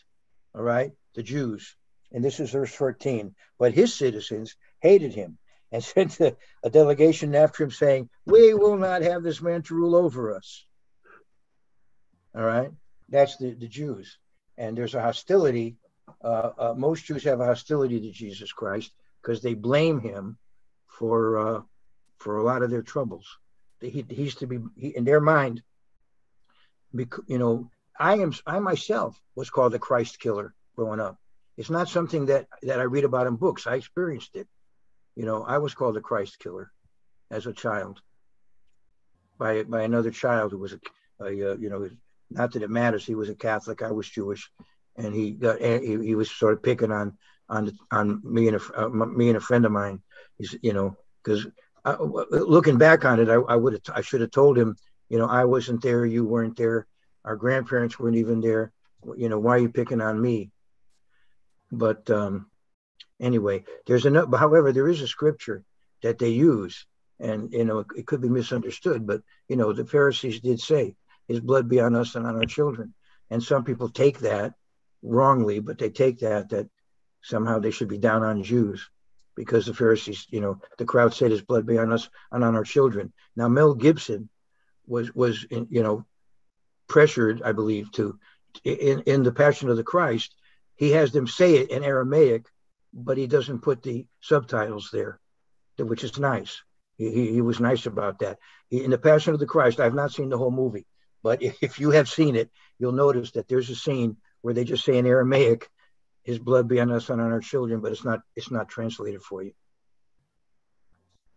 Well, yeah, I think there's an ancient spirit of anti-Semitism that keeps rising up. I mean, obviously it goes back to Ruth and before, but related to Israel, I think Yah's plan has never changed, because even if you read Hebrews 8 through the end, which is a repeat of Jeremiah 31 to close to the end, the promise of the new covenant is to Israel. And when Israel came out of Mitzrayim, they were a mixed multitude. So it was always, and you could always enter into Israel via entering into the covenant. It was always part of Yah's plan that Israel would be a light to the nations and would draw people to Yah.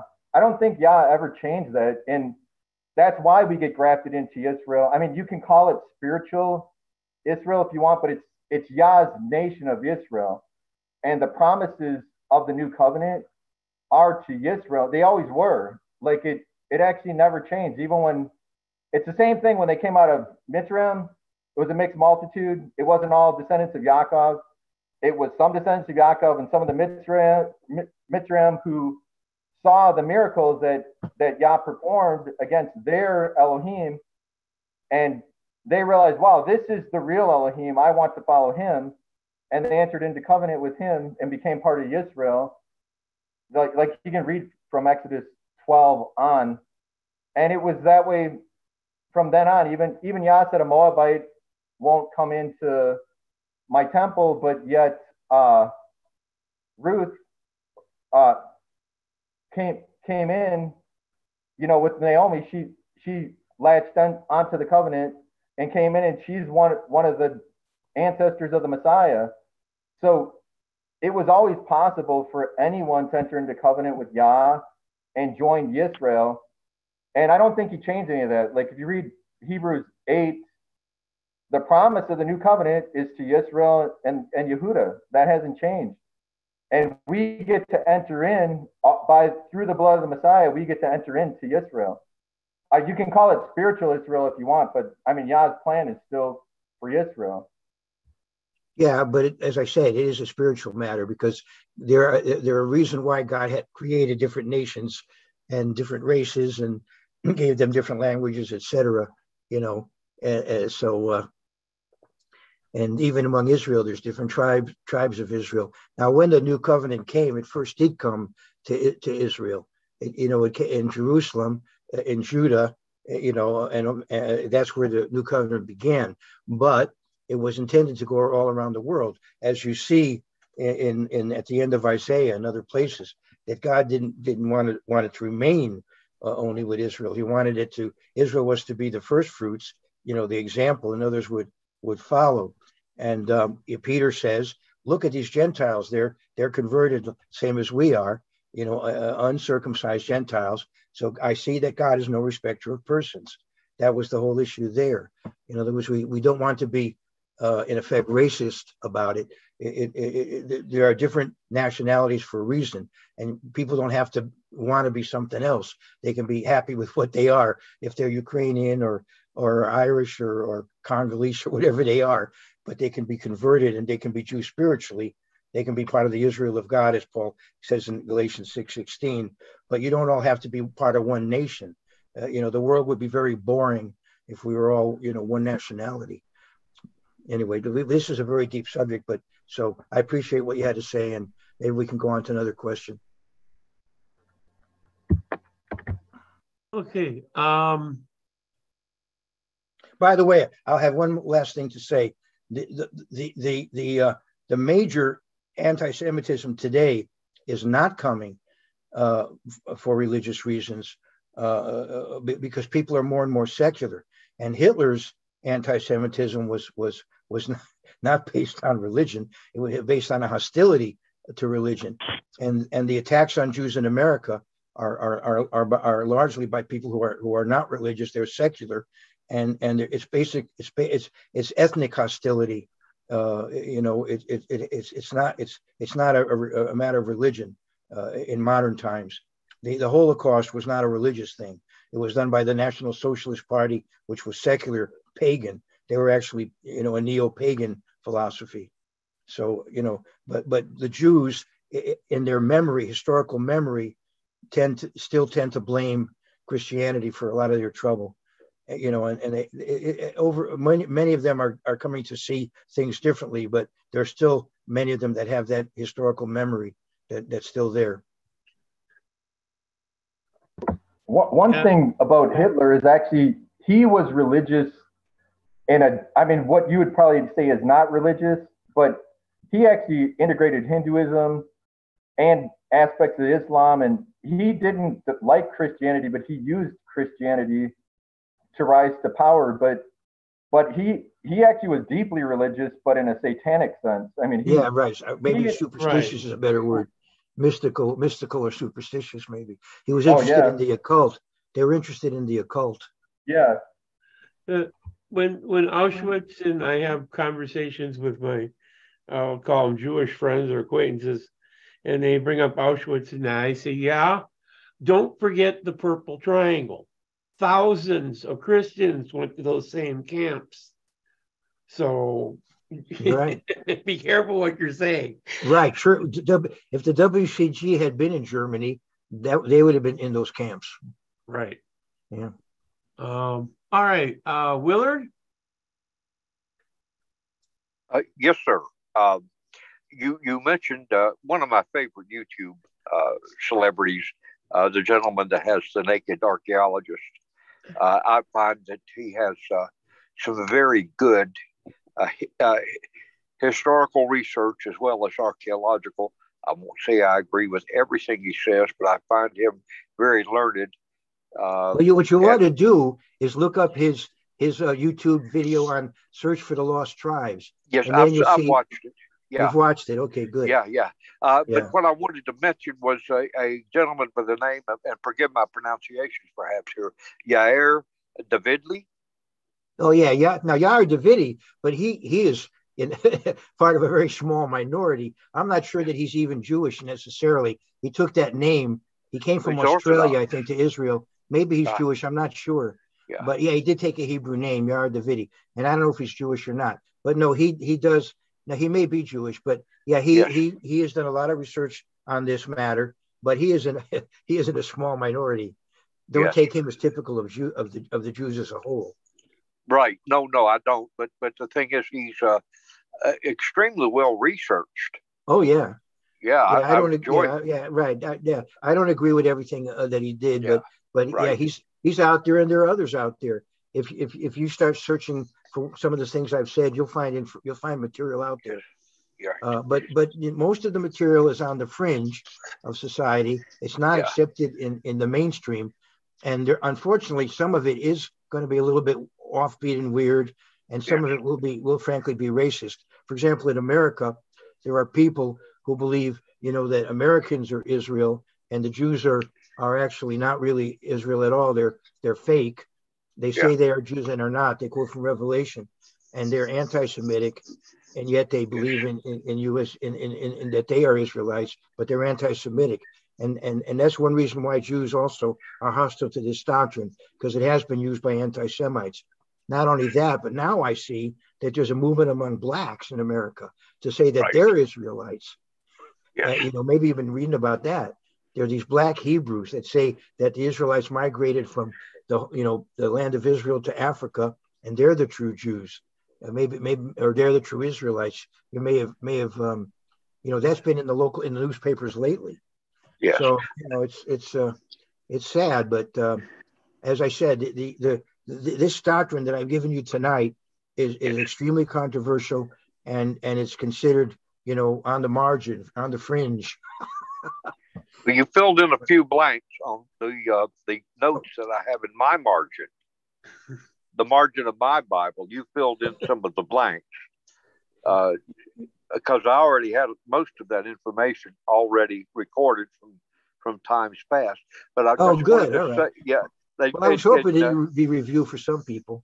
Yes, but at least you're not. At least you're not crazy. You know that somebody else agrees with you. Oh, everybody knows I'm crazy, but that.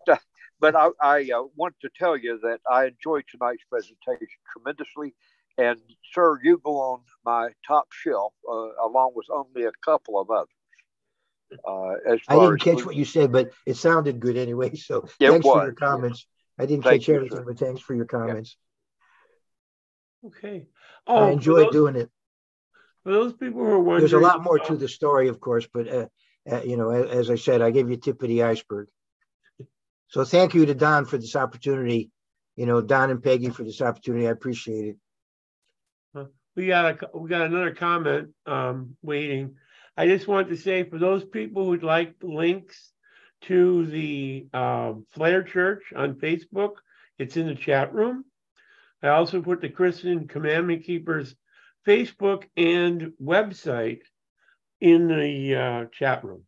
So you can go into chat room. Yes, I'm not really active on Facebook, but my son Daniel is. Right. But I do have a YouTube presentation, and God willing, I'll do one tomorrow, not on this subject. But I say tomorrow, actually later today, biblically speaking. Right. But I do give about a 35-minute talk every Sabbath on YouTube. And my son gives talks here and there on YouTube. But he's active on social networks, very active. Daniel Solomon Kaplan, quite active. I know. I've had my discussions with him on Facebook. No, you have. Okay. Yeah, we don't see eye to eye in many topics. So he gave a study for you a few years ago. It came up on YouTube recently. The one he gave maybe 2 or 3 years ago for you. Mm-hmm. talking about growing up in WCG, mhm. and it just perhaps maybe what went wrong with why things happened the way they did, to some degree. He gave it about 3 years ago. Okay. Enid and Okana? Yes. Good evening, Mr. Kaplan. Good evening, Mr. Kaplan. This is Edith Ancona. You sounded well. Wow. Shabbat Shalom. Shalom.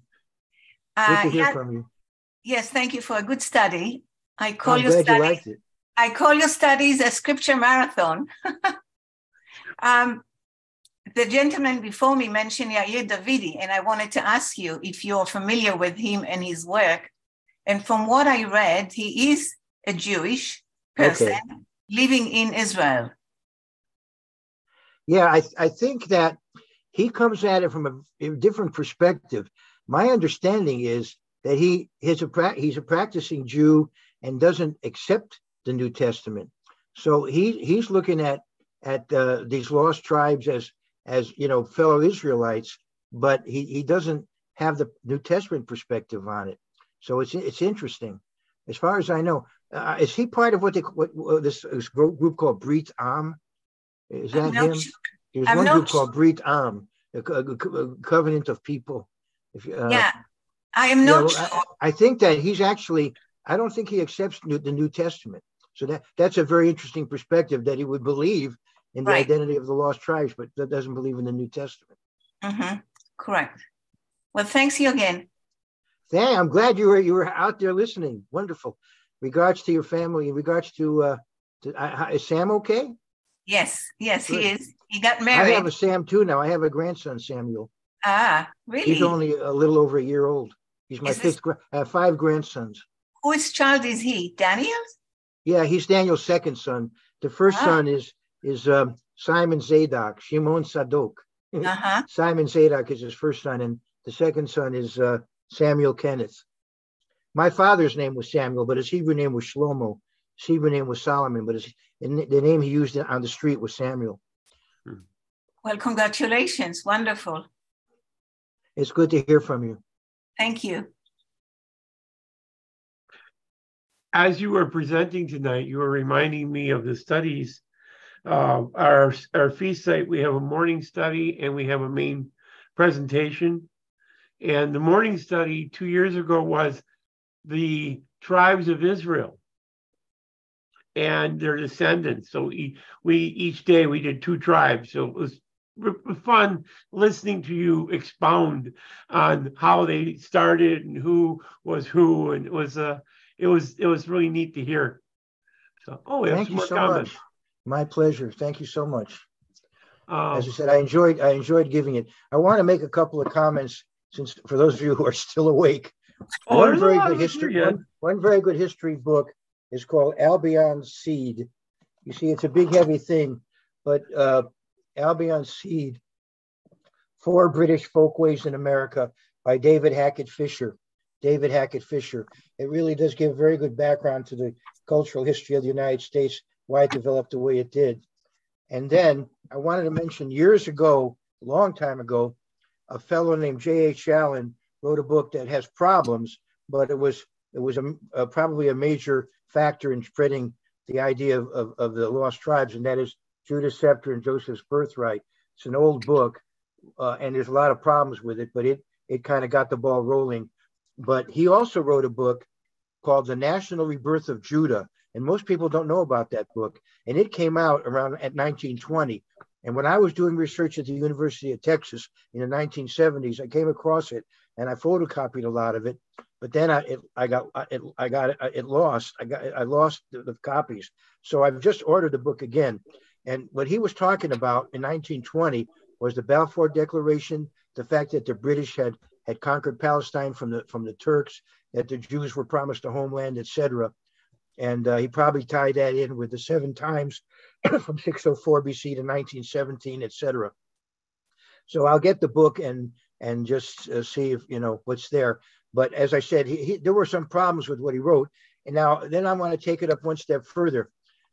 United States and Mr. Armstrong took this book and did his version of it, United States and British Commonwealth and Prophecy. But here's the thing. There were problems with that book too. Now, after his death in March of 1986, all right, he died in January 16th, 1986. And in March of 1986, this is the 9th edition of US and BC. 125,000 copies were done. What happened is that Dr. Hay got a group of people together, including myself, and decided to edit this book to make it more effective, to get rid of whatever defects were there. So this is really the best edition, frankly, that ever came out of that book. It's got the least problems, as it were. And if you can get a hold of it, it's the best version I know of this doctrine. It's 196 pages with the index. It's got a brown cover, and it's March of 1986. That's a couple of months after Mr. Armstrong died, and it's the 9th edition. Now, I'll give credit to Mr. DeKotz, Joe Jr. He wanted to throw this doctrine out a long time back, but before he threw it out, he did give a copy of this book to his ministers. And that's not how I got it. I don't think I had it anyway, but he gave a copy of it to his ministers before he rejected the doctrine.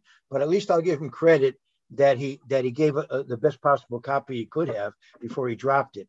Now, you may remember that in the old days, US and BC was a pretty thick booklet like this one. And then what happened was they reduced it down to 60 pages, black and white, kind of dull. And that was the first step in just getting rid of the doctrine altogether.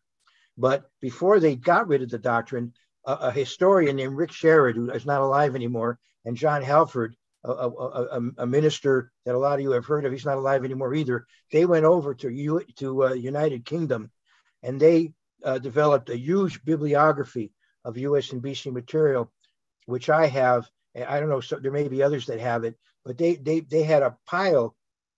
They had a huge bibliography of US and BC material that they got from the research they did in England. But when they came back, the doctrine was already being dropped. So we didn't really hit it anymore. We began to fade, and eventually was rejected by the WCG. And of course, now they're called Grace Communion International. But anyway, I just thought I might mention that. But as I said, frankly, in my opinion, I had a hand in writing this. But Dr. Hay was the one who actually put it together. But it's mostly Mr. Armstrong's book. But we did what edits we felt would help it. For example, one thing in here, if I can find it, I might not be able to find it right away. But there's a paragraph in here that's basically, I had a lot to do with. And well, I don't find it right away, so I'll just paraphrase it.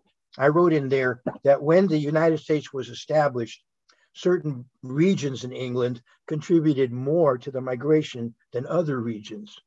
And one area in England, East Anglia, that was the base of the Puritans, and East Anglia sent a lot of people to America, to New England. And evidently, they were not at home, not comfortable there. They went someplace else. And so, in effect, Manasseh was separating from Ephraim. So anyway, but that's just a side comment. But anyway, so I just wanted to let people know there is material available. But you have to be careful because, as I said, people also go off the deep end here and there on this stuff, and sometimes it gets to be somewhat racist, where they kind of have this air of superiority, about themselves and so forth, and you find some of that in Judas Scepter and Joseph's Birthright, a little bit of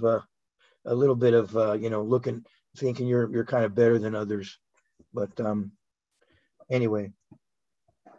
Albion Seed is a good book. Yeah, just to understand how cultures are preserved over time, and even when people migrate, they tend to bring their culture with them. Like there are 4 basic cultures in America. There is the New England Puritanical culture, and then there is the Quakers and others that settled in Middle Atlantic states. Then there was the Southeastern states with their hierarchical society, where they eventually had brought in slaves. And then, you know, in the frontier area, which were people from Scotland and Northern Ireland and the northern border of England, what we call the Scots Irish, people like, you know, like Appalachia, where Willard is from. Can you still hear me? Yes. Okay. I'm just putting a reference up now to the book. differently than before, but a lot of people maybe have left. But anyway, those four cultural groups migrated to America, but kept the same culture.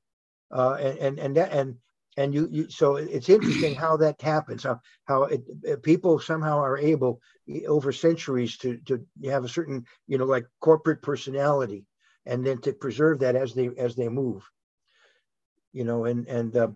We used to see that in California when you went from LA area up towards Bakersfield. It was culturally very different, you know. It had a different feel, and those people had migrated from Oklahoma, you know, during the Dust Bowl days. And so in the Bakersfield area was quite a bit different from, you know, let's say Glendale and the Pasadena in that area. Mm-hmm. So next comment is Buddy. Pardon me? Yeah, years ago I corresponded with Yavidi. I found him just a little light on his research, but he was very honest in his research. Who? Davidi? Yeah, he was a very interesting guy. I guess he's about as old as I am now. Who's talking now? Willard? No, this is Buddy. But oh, okay. No, I think Yavidi's probably as old as I am if he's still alive now. This was a long time ago. But I found that Stephen Collins probably has the best works on the travels of Israel and their wars, etc. He quotes historians. There's a lot of problems with Steve Collins stuff. Now he's not alive either. Yeah, he's still alive. There's a lot of problems with Steve Collins stuff that it would take me a lot of time to delve into it. But see, that's one reason I hit really hard that we have to understand all Jews are Israelites, but not all Israelites are Jews. But some people, when they read the Bible, they see Israel, they think, well, there's Israel and there's Judah. But there's two houses of Israel. And you look at Isaiah 8 and you see that God says he's going to be a stone of stumbling and a rock of offense to both houses of Israel. So, you know, there's Israel and Judah, but they're all of the nation of Israel. And so a lot of people with a WCG background, when they read Israel, they think Israel, not Judah, which is not correct. No, I understand that thoroughly. I've written extensively on the two. See, when Paul talks about Israel in Romans 11, he's really focusing on the Jewish community there. I mean, you could apply it generally in a way, but he's talking particularly about the Jewish community there when he talks about they've got this zeal for God, but not according to knowledge, and so on. He's more talking about, you know, his own people. And that's another thing, by the way. Judah is a nation, and so some Jews are Levites like myself, and some Jews are Benjamites like Mordecai and Paul. You know, so not all Jews are descendants of Judah. That's the bulk, the majority of them were, but there were other tribes mixed in. For example, Anna, the prophetess, was from Asher. Says that in the Bible. And also, if you look at First Chronicles, I think it's the 9th chapter, you see that there were Manassites and Ephraimites who fled south, and they were in Jerusalem at the time of Ezra and Nehemiah. So Judah is also a mixed group. Now, the Jews today are very sensitive of the fact that they are a remnant of a 12-tribe nation, and they often they have stamps with the symbols of each of the 12 tribes. And I have in another room in my home hanging up Chagall's windows, copies of Chagall's windows in the chapel of Hadassah Hospital in Jerusalem, in the Jerusalem area. There are beautiful stained glass windows, one for each of the tribes, where the famous artist Marc Chagall depicted the prophecies of Exodus, of Deuteronomy 33 and Genesis 49 for each of the 12 tribes, and it's there it's on stained glass windows. And so all through their history, the Jews recognized that they were a remnant of a 12-tribe nation. You see that also in the book of Ezra, and all through, and even Paul talks about it. Paul talks about our 12 tribes in speaking when he was a prisoner in the book of Acts. as he was giving his defense, he talked about our 12 tribes. So the Jews never lost sight of the fact that they were part of a 12-tribe nation.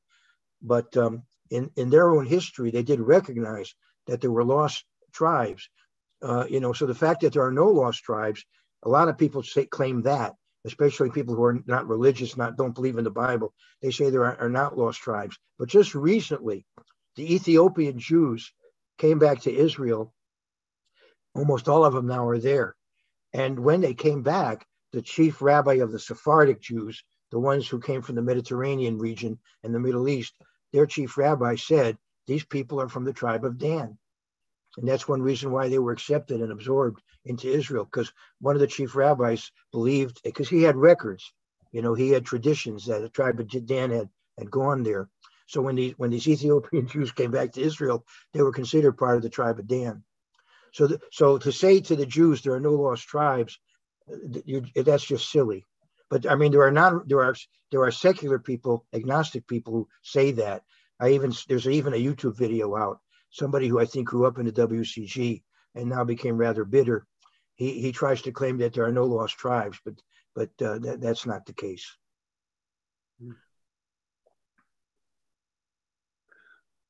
All right. Darwin has some additional comments. Darwin? Wow, you guys are night owls. Yeah, it's not common for us to go 2, 3 in the morning. That's okay. I stay up late too. I'm a night owl too.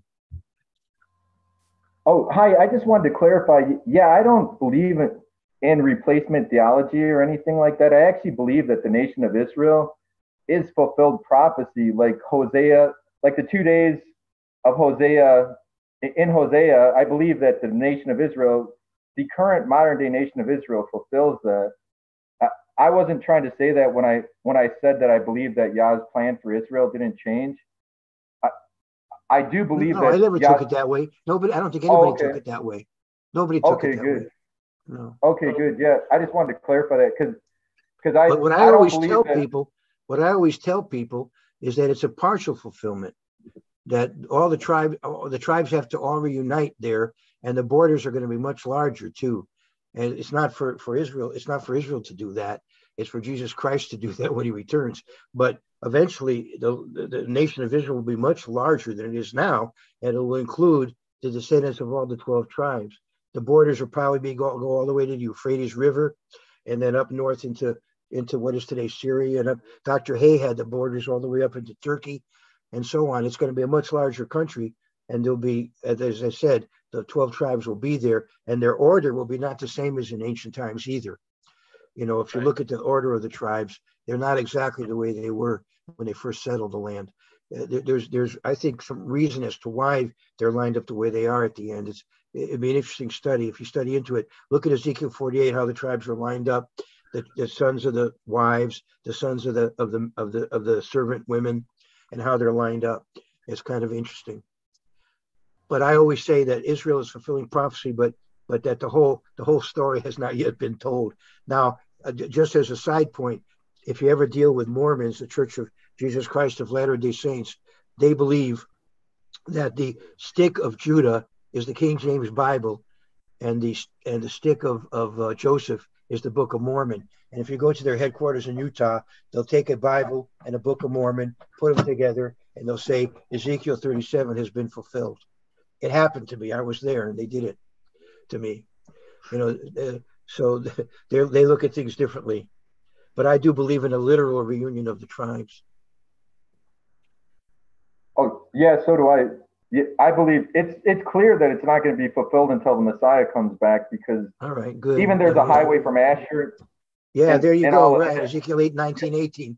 The Assyrians, Egyptians, and Israel be a triple entente at the center of the world.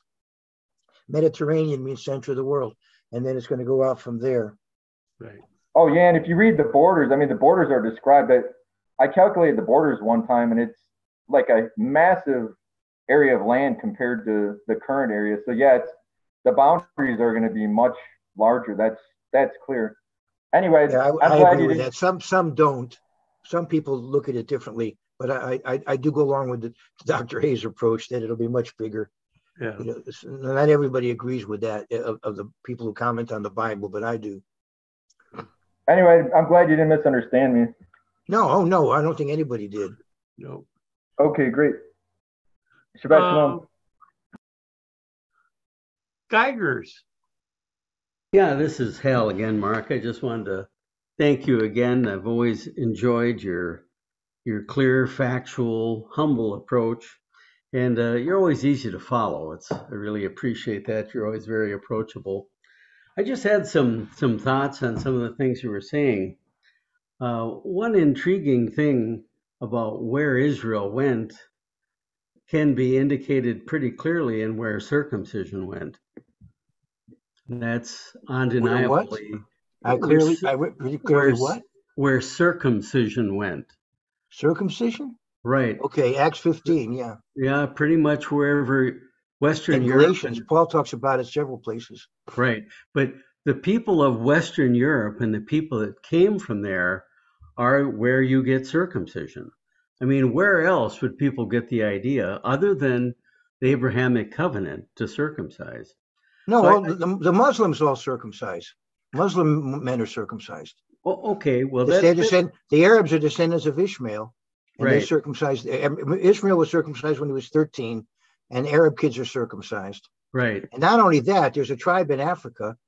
I think they're the Kimura in Kenya, because I had a friend named Abraham Matthew from Kenya back decades ago. And what the Kimura do is when they're 20, they circumcise them then. So nowadays they go to the hospital. But I guess the reason they circumcise them at 20 is because they're preparing for marriage, and that's really what it is. It's done in the Bible on the 8th day of the child's life, but really it's preparing him ultimately to for when he marries and has children, that it's a sign that the children will be under that covenant. Sure. So for that tribe in Kenya, they do it when they're about to marry, I guess, because they do it when they're 20. Right. That's a very good point. You got the descendants of Ishmael also. Like you say, I think he was 13 at the time that. Yeah, right. And I don't think they have a specific age to do it. Like the Jews want to do it on the 8th day, but I don't think the Muslims have a specific age when they do it. I have a Turkish friend, and he was telling me that I think that it's at around 13 that they do it at around that age.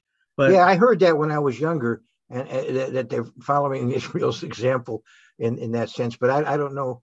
Now I've been reading about it lately, and it seemed like there's no set. It may vary from country to country, right, or group to group. There's Shiites and Sunnis and so on. Good point. I'll check that out more. Just another couple of thoughts. I find it really interesting that, like you're saying, the perception the Jews have on a number of things, they commonly refer to themselves as God's chosen people. And like you've pointed out, they're fully aware that there are other tribes, but they're lost. Right. And so they've in effect assimilated pretty much, unless they're among some of these people that still practice certain Jewish traditions, like that naked archaeologist. What he did, he found obscure peoples here and there who were following many Jewish customs and who claimed to be Israelites. For example, there are people in Northeast India who are Oriental in appearance, and they're called B'nai Menashe, the sons of Manasseh, and they're coming to Israel now from India. They're accepted as Manassites when they get there, But if they're lost, that means they've assimilated. So, if they're the chosen people, they're not practicing it anymore. Right. Well, they're not chosen anymore then, I guess. But just one more thought I've got here. Well, the question is, are they even distinct ethnically anymore? Well, or they might have just disappeared altogether? I guess I'm just asking this philosophically. It's surprising that they, with their knowledge of the Torah, would assume one or two or three of the tribes make up all of the chosen people. But it's not true. They have all of the tribes among them. Anna came from Asher, and there were Ephraimites and Manassites in Jerusalem. You can read about it. It's in First Chronicles 9. Right. They're not just three tribes. I think that's what I'm telling you. They're not just three tribes. This leads. They're a remnant of whatever. A lot of people fled south when the Assyrians invaded. Yep.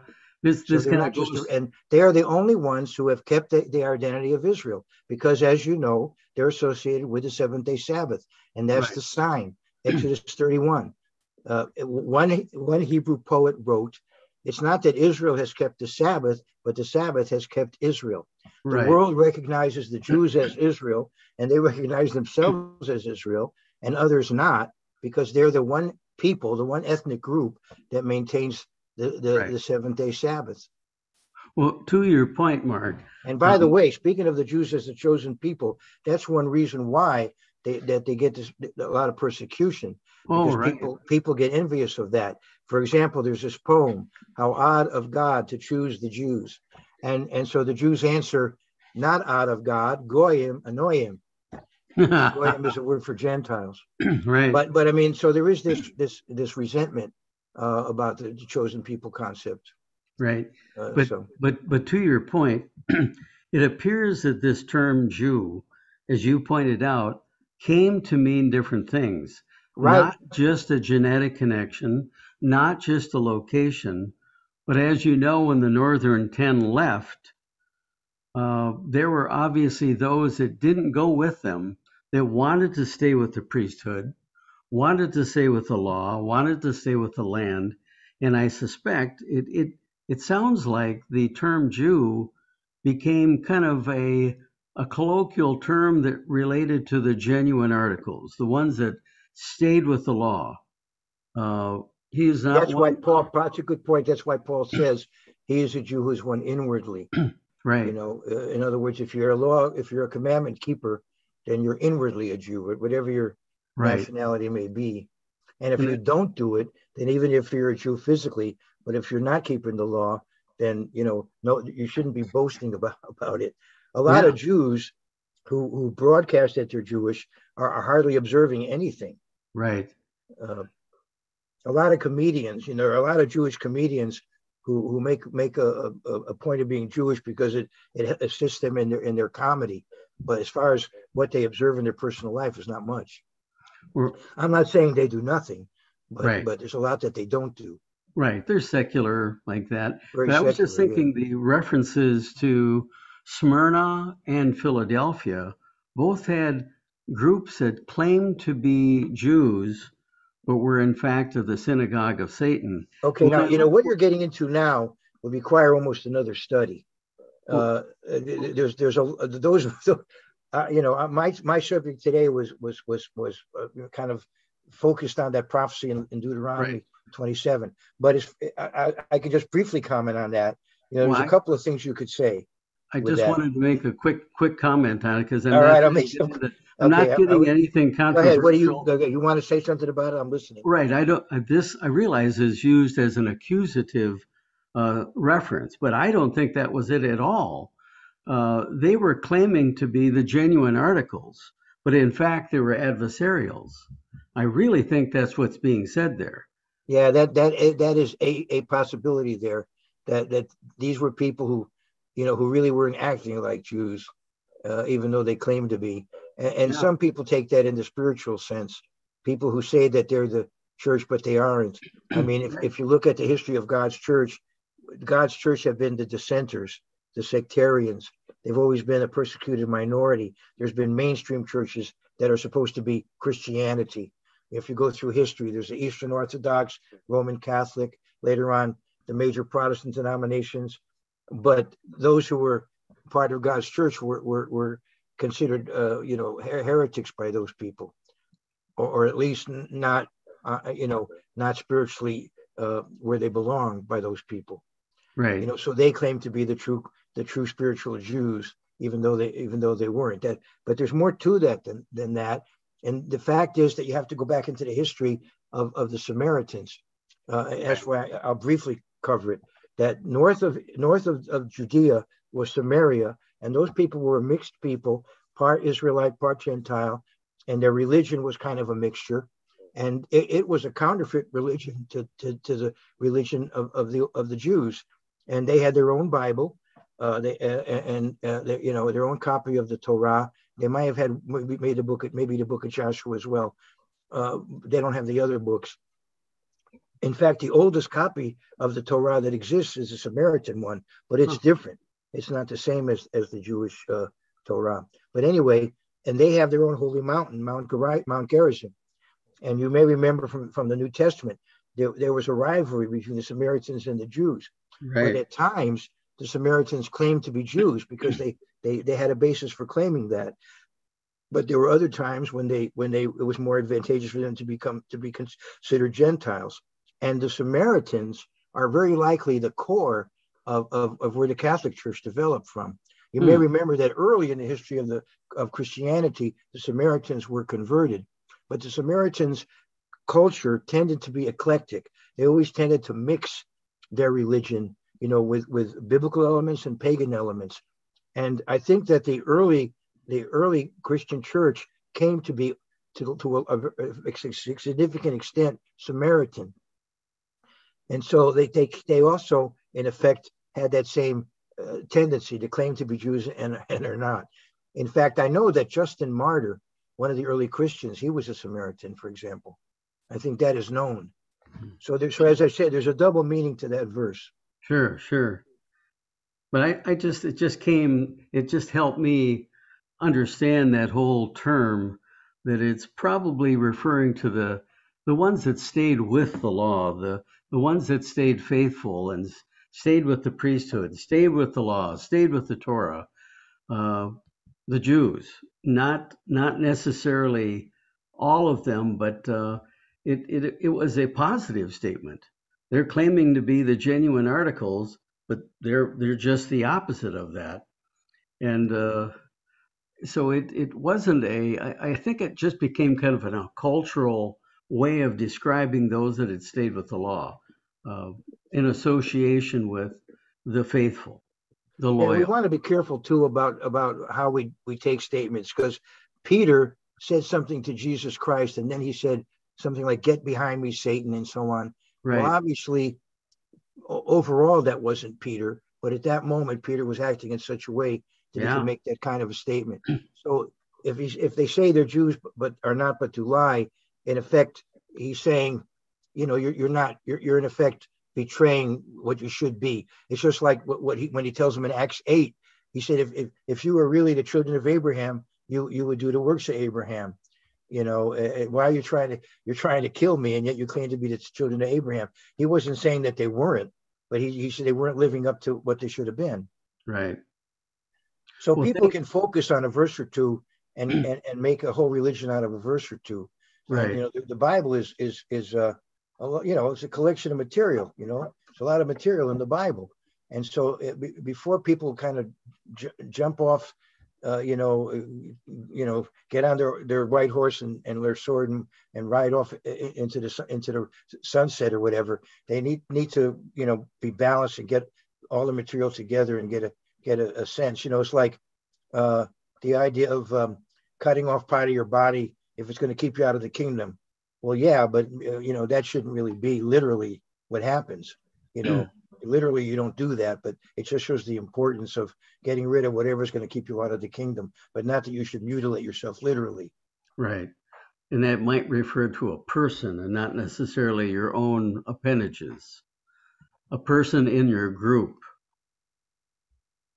Do you understand? I didn't catch that about cursing. Well, rather than taking out your eye if it offends you, or your mouth or your hand, some have explained that might very well be referring to a person amongst the group. Okay, yeah, like the body of Christ is an analogy.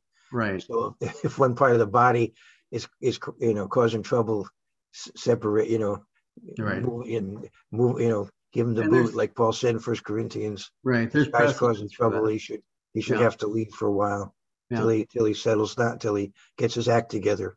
Right.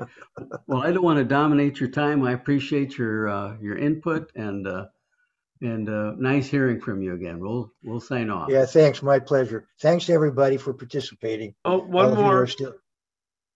We got one more. Stan on the phone. Stan? You got to unmute, Stan. What's somebody else? Yes, he's on right now. Go ahead, Stan. Can I talk? Yes. Okay, thank you. Yeah, Hal, your comment about how the word Jew, the meaning has changed. I don't know where the scripture fits in. I've been trying to locate it. I can't. But I think it's in Isaiah, but don't quote me on that. Talked about, and I even think the number given was 10. I'm not sure about that. 10 men grabbing the skirt of a Jew. Yeah, I'll saying, turn there. Zechariah 8. We've heard that God is. Yeah, all right. Okay. That's a positive thing. I'll go to Zechariah 8. Around verse 23. Okay. Zechariah 8:23. Now, it's a context here. Now, we just had one of these fast days, the 10th day of the 10th month. There are 4 fast days in the Jewish community connected to the destruction of the temple. And when they came back and rebuilt it, they asked if they should continue to fast. And God didn't really tell them yes or no. Excuse me. He just told them, if you're going to fast, be in the right attitude about it. And they took this as a yes. And they continued evidently to fast. And what happened was the second temple was destroyed. So it gave them a double reason to fast. All right. So anyway, after he finishes that, then he tells them in a positive way. This is Isaiah 8:9, Zechariah 8:19. Thus says the Lord of hosts, the fast of the 4th month. That's the nowadays they keep it on the 17th. Anciently they might have kept it on the 9th, but since the fall of Jerusalem in AD 70, they keep it on the 17th day of the 4th month. And the fast of the 5th, that's the famous 9th of Ab. And sometimes it's on the 10th if 9th of Ab is a Sabbath. You may be aware of that fast. That's when when the Book of Lamentations is read. The fast of the 7th, that's the fast of Gedaliah, commemorating the assassination of Gedaliah, the governor that the Babylonians put in charge of Judea. And that's on the 3rd day of the 7th month. But they only fast normally from dawn to dusk, not a full day. Of course, a week later, they have a full day, Day of Atonement. But this is the fast of Gedaliah. And the fast of the 10th, that just recently happened, 10th day of the 10th month. That's when the siege began, January 15th, 588 BC. You can look at 2 Kings 25 and Isaiah 50, and Jeremiah 52 and Jeremiah 39 also. Anyway, the fast of the 4th month, the fast of the 5th, the fast of the 7th, and the fast of the 10th shall be joy and gladness and cheerful feasts for the house of Judah. Therefore, love, truth, and peace. So he encourages them that these fast days, which he seems to imply they ought to keep, which they have kept, that these fast days will someday be happy times. So I'm looking forward to wonderful things happening on these dates somewhere along the line when Christ returns, that certain events will happen that will be positive on these dates. And then he goes on to say in verse 23, thus says the Lord of hosts, in those days, 10 men from every language of the nation shall grasp the sleeve of a Jewish man, saying, let us go with you, for I have heard that God is with you. Well, first they have to get their act together. Once they're converted, I often talk about this in Zechariah 12. It's really moving there. It says, verse 10, and I will pour out on the house of David and the inhabitants of Jerusalem the spirit of grace and supplication. Then they will look on me whom they pierced. Yet they will mourn for him as one mourns for his only son, and grieve for him as one grieves for a firstborn. What I say is we have a potential spiritual nuclear explosion. We've got all these ultra-Orthodox Jews in Israel, and they know the Old Testament backwards and forwards, but they completely oblivious to the New Testament. And just like the Apostle Paul, once they're converted, we'll have all these hundreds of thousands of Apostle Pauls. It'll be a spiritual nuclear explosion. So anyway. But it may be starting to happen now, by the way. I don't doubt that. Even nowadays, there's this, Hebrew roots movement and Messianic Judaism, and there's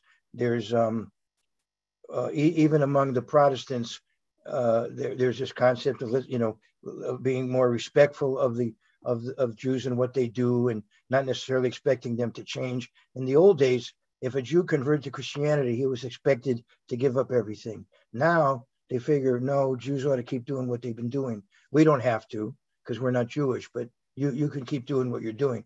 And there's a lot of respect. You know, for example, some of you may once in a while see the messages of Jonathan Cahn. You know, he's got a tremendous reputation, evidently, in the evangelical community, and he's speaking out of a Jewish heritage. But they have a lot of respect for him, and so in a way, Zechariah 8:23 in part is being fulfilled now, but that's just in part. You know, the biggest fulfillment is, I believe, yet to come.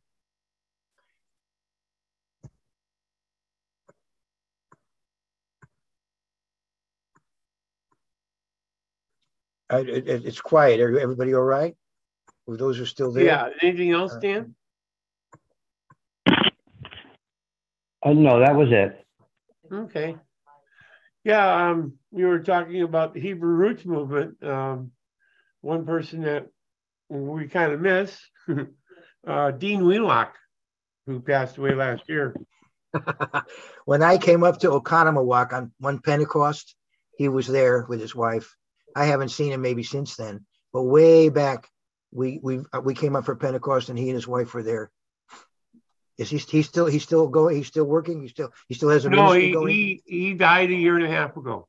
Oh, well, I appreciate knowing about it. Oh, wow. Is his wife still alive? Yes, Susan is still alive. She's trying to keep the work going, but it's not going to happen. Yeah, well, if you happen to be in touch with her, then tell her the Kaplans wish her well. I will do that. Right now, she's living in, I believe, Michigan with one of her sons. Living in Michigan? I believe it's Michigan. Okay. Well, where they're living, where she was, they're all wood heat. The house is not very winter worthy. And with Dean and the kids there, it was easier to take care of. But now she's alone. And there's no way she's going to chop all that wood and feed the furnaces. And, there's a lot of work with that house. So she's I didn't totally, he and I had, we're not necessarily on the same page fully, but he was one of the pioneers in this movement, which is now a major factor in Christianity. The Hebrew Roots movement, he used that term, he almost invented that term, but now it's very widespread. Mm-hmm. So I mentioned that. Yeah, Susan is, I think, in Port Huron, Michigan. Oh, okay. Yeah, she has two sons that live in Canada. Well, I'm sorry to hear that, but he was probably, when I was in Oconomowoc, he seemed to be older than I was then, and now I'm 76, so. Yeah, Dean, I'm sure had you at least by 5-6 years, if not more than that. Mm-hmm.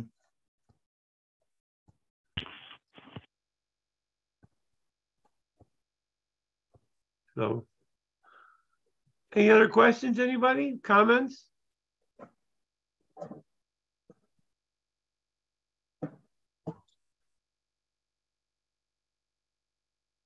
Well, I think that's it. So, well, thanks a lot. And Gayleen from the Philippines, I suppose, wants to say hello. Pardon me? This next comment is from the Philippines. Somebody from the Philippines want to say hello? Wow. Yes. Go ahead, Gayleen. That's not the woman that. Hi, thanks for the. Are you the one that we used to work with, Mike Waters? Mike. Yes, that's her. Yeah, I remember. Mike was a good friend of mine. I miss Mike. He helped keep me on the straight and narrow. He asked me good questions. Yeah. You were in Jerusalem with him for the feast, right? Yes, she was. Right. Listen, I wanted to mention. Yes. Yeah, well, I'm glad to meet you in this way, virtually. Yeah, I heard about you from Mike. We had a lot of there were a lot of students from the Philippines back when I was in Ambassador College. We had a lot of students from the Philippines, a wonderful group of people. Delightful. One last thing I want to say, Martin Zeiss, who lives in Cornell, he's I believe 69, but he's been diagnosed with kidney cancer and leukemia. Ooh. So please keep him in your prayers. Hopefully whatever he has is treatable and so on, you know, but anyway, he's up there in Wisconsin. Martin and Zais. His wife died some years back. And anyway, so I just wanted to ask you to pray about him, pray for him. That was again, I'm sorry, I'm going to write this down because we do prayer requests with the morning session. Oh, okay. Martin Zeiss, Z-A-I-S, from Cornell, Wisconsin, who has been diagnosed with kidney cancer and leukemia. And since I'm mentioning that, I'll mention one other person. And he's a minister in Paris, Texas. He's my brother-in-law, and his name is Dennis Larry Martin, my wife's brother, older brother. He is going to have open heart surgery within the next few days. He's going to be taken from Paris to Dallas to a hospital there, and there'll be an operation in the next few days. So Dennis Larry Martin, if you keep him in mind, my wife Linda's older brother. I appreciate that too. Okay, and the first person again, the name I was Martin Zeiss, Z-A-I-S. And as I said, I imagine he was in those meetings in the Oconomowoc in the old days. I imagine he was there. At least one of them. Cornell is up near Eau Claire. It's north and east of Eau Claire. So it would have been quite a ways. But I thought it's south of where you are, though, isn't it? No, that's way north of us. It is? Probably I'm sorry. close to, I had it wrong. 3 hours north of here. 3 hours north? Yeah. Oh, wow. Yeah, near Tom and Marlene Carestas. They were on tonight also. Oh, okay. They evidently knew him or do know him. Okay, all right. Okay. Hi, I'm back. So maybe we can stay in touch with this person in the Philippines. You got my email, right? You email me, I'll answer. I will try, and I'll just ask Don for your email. Yeah, I'll give you my name, my middle initial, my name. I got two ways you can reach me, but you could reach me by name. My initials are MDK, Mark David Kaplan, MDK, and then 153. It's all lowercase. MDK 153. All right. I'll tell you once we're communicating, I'll give you the reason for the 153. Look at John 21. You'll see the reason. Anyway, MDK 153 at Earthlink, EARTHLINK.net. Now that's my personal email rather than the church email, but I think it might be, the church email is CCK, Christian Commandment Keepers, CCK153 at Earthlink.net. So either way, the church, through the church or through me personally. The other one is CCK, Christian Commandment Keepers, 153 at Earthlink.net. I had a good friend who visited the Philippines and showed me slides and so on, but I think there's been a lot of progress made since he was there. What struck me about those slides was, frankly, the poverty that I saw, honestly. Wonderful people, but it seemed like their life was very difficult. But I think things are getting better. I hope so. Yes, it's are. getting better. I hope so.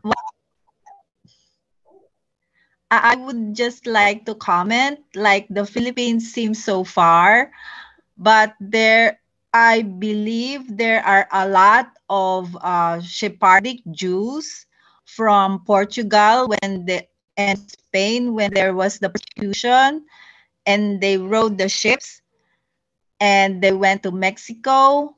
And because the Philippines is a stopover, or actually it's the main hub before China, we found a synagogue in Manila. We saw the symbols, but we don't know the history. And so we're believing there are a lot of hidden Jews in the Philippines. There were Being some lost, Jews. meaning you don't know if you have.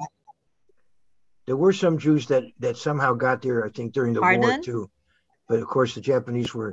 I'm trying to think. There were Jewish refugees that wound up there, maybe earlier in history. But there were some Jews that migrated there to the Oh, Philippines. yes.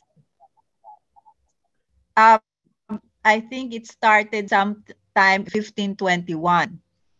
Okay, they're during the Even the Spanish time of Inquisition, Magellan. trying to escape the Inquisition. Yes. Yeah. Well, there were some. So they When went over. Columbus discovered America in 1492, he had a Jewish guy with him, Luis de Torres, and he was the one that supposedly brought tobacco back to Europe. But he was what you call a converso. He had to convert to Catholicism in order to be on the ship. They couldn't have accepted him if he remained Jewish by religion. So he had to convert in order to go with Columbus. But Columbus took him as an interpreter because he thought he was going to be going to Asia, and so he took him as an interpreter. But anyway, one thing I was going to say about the Philippines, they took a survey about anti-Semitism, and the Philippines was really low, almost no anti-Semitism in the Philippines. So that made me feel good when I read that. Yes. We welcome lots of people, even they call it the White Russians. They were persecuted in Russia when it became Marxist. They stayed in the Philippines too. You talk about Muslims? And then there's in the Holocaust time, there were no Russians, White Russians. Pardon me, about people coming from Russia? Is that what you said? I'm having a hard time hearing. Yeah, you. her internet's freaking up. We welcome. Oh, okay. I should take out my face. Maybe that would clear up some. I'll take out the video, just the voice. Help, yes. So from our perspective, there's also a possibility. Somebody said from India, and the time of Saint Thomas, there might have been also some Jews from the time of Saint Thomas in India who went to the Philippines. That's because possible. there's a group that Magellan met, or Pigafetta, who was so easily converted to Catholicism because they had just a God that they know is up there somewhere, but they only had one God. So that's the another segue to the situation. So we don't know where all the Jews went or the Israelites went, and we're all mixed up. That's the only thing. Oh, a recent thing, I have a friend. She's Filipina, and she's now in Australia. And when she just got diagnosed, and she got diagnosed from a disease that only white people get in Europe, and specifically it's only Jews who get that disease in Europe. And she's now in Australia. She's a Filipina. Oh, So she we're got going, it. She how come you? She got a disease She got a disease. that only Jews get. Yeah, that's one reason Yep. why. One reason why, as I said, that God designed the festivals so that people would mix to a degree. Because when people inbreed a lot, it does cause some problems too. Your strengths and weaknesses, I guess you could say. Yeah, there are certain diseases True. that Jews have. Okay, I got closed out. But it's so strange because in her family line, there is one Spaniard name. Even her surname is Spanish. Yeah. But it's so well, weird wherever the Spanish went, Jews also would have gone, hoping they could get away from the Inquisition. Unfortunately, the Inquisition followed them, but they tried. They went to different places to get away from the Inquisition, but it followed. Anyway, now I don't see anybody anymore. But you're still hearing me? Where's Don? Are you still hearing me, Don? I'm here. Yeah, I don't see you anymore, but at least you're still hearing me. So I probably should close out because I see now that somehow I'm not. Well, I could keep talking, but it's getting, it's 11 o'clock where you are, isn't it? No, it's 10 o'clock. It's 11 o'clock here. 10 o'clock here, yeah. Yeah, so it's probably about time to finish. We still have 16 people on. Well, I appreciate that. And, anyway, they know how to contact me if they want to. Thank you, Mark. Appreciate it. Thank you. Thank you so Sabbath, much. everyone. Thank Have you, a Mark. wonderful Sabbath, everyone. Shabbat shalom. You Shabbat too. shalom. See you later. Shabbat shalom. Toda Thank raba, Mark. you. B'vakasha. Thank you.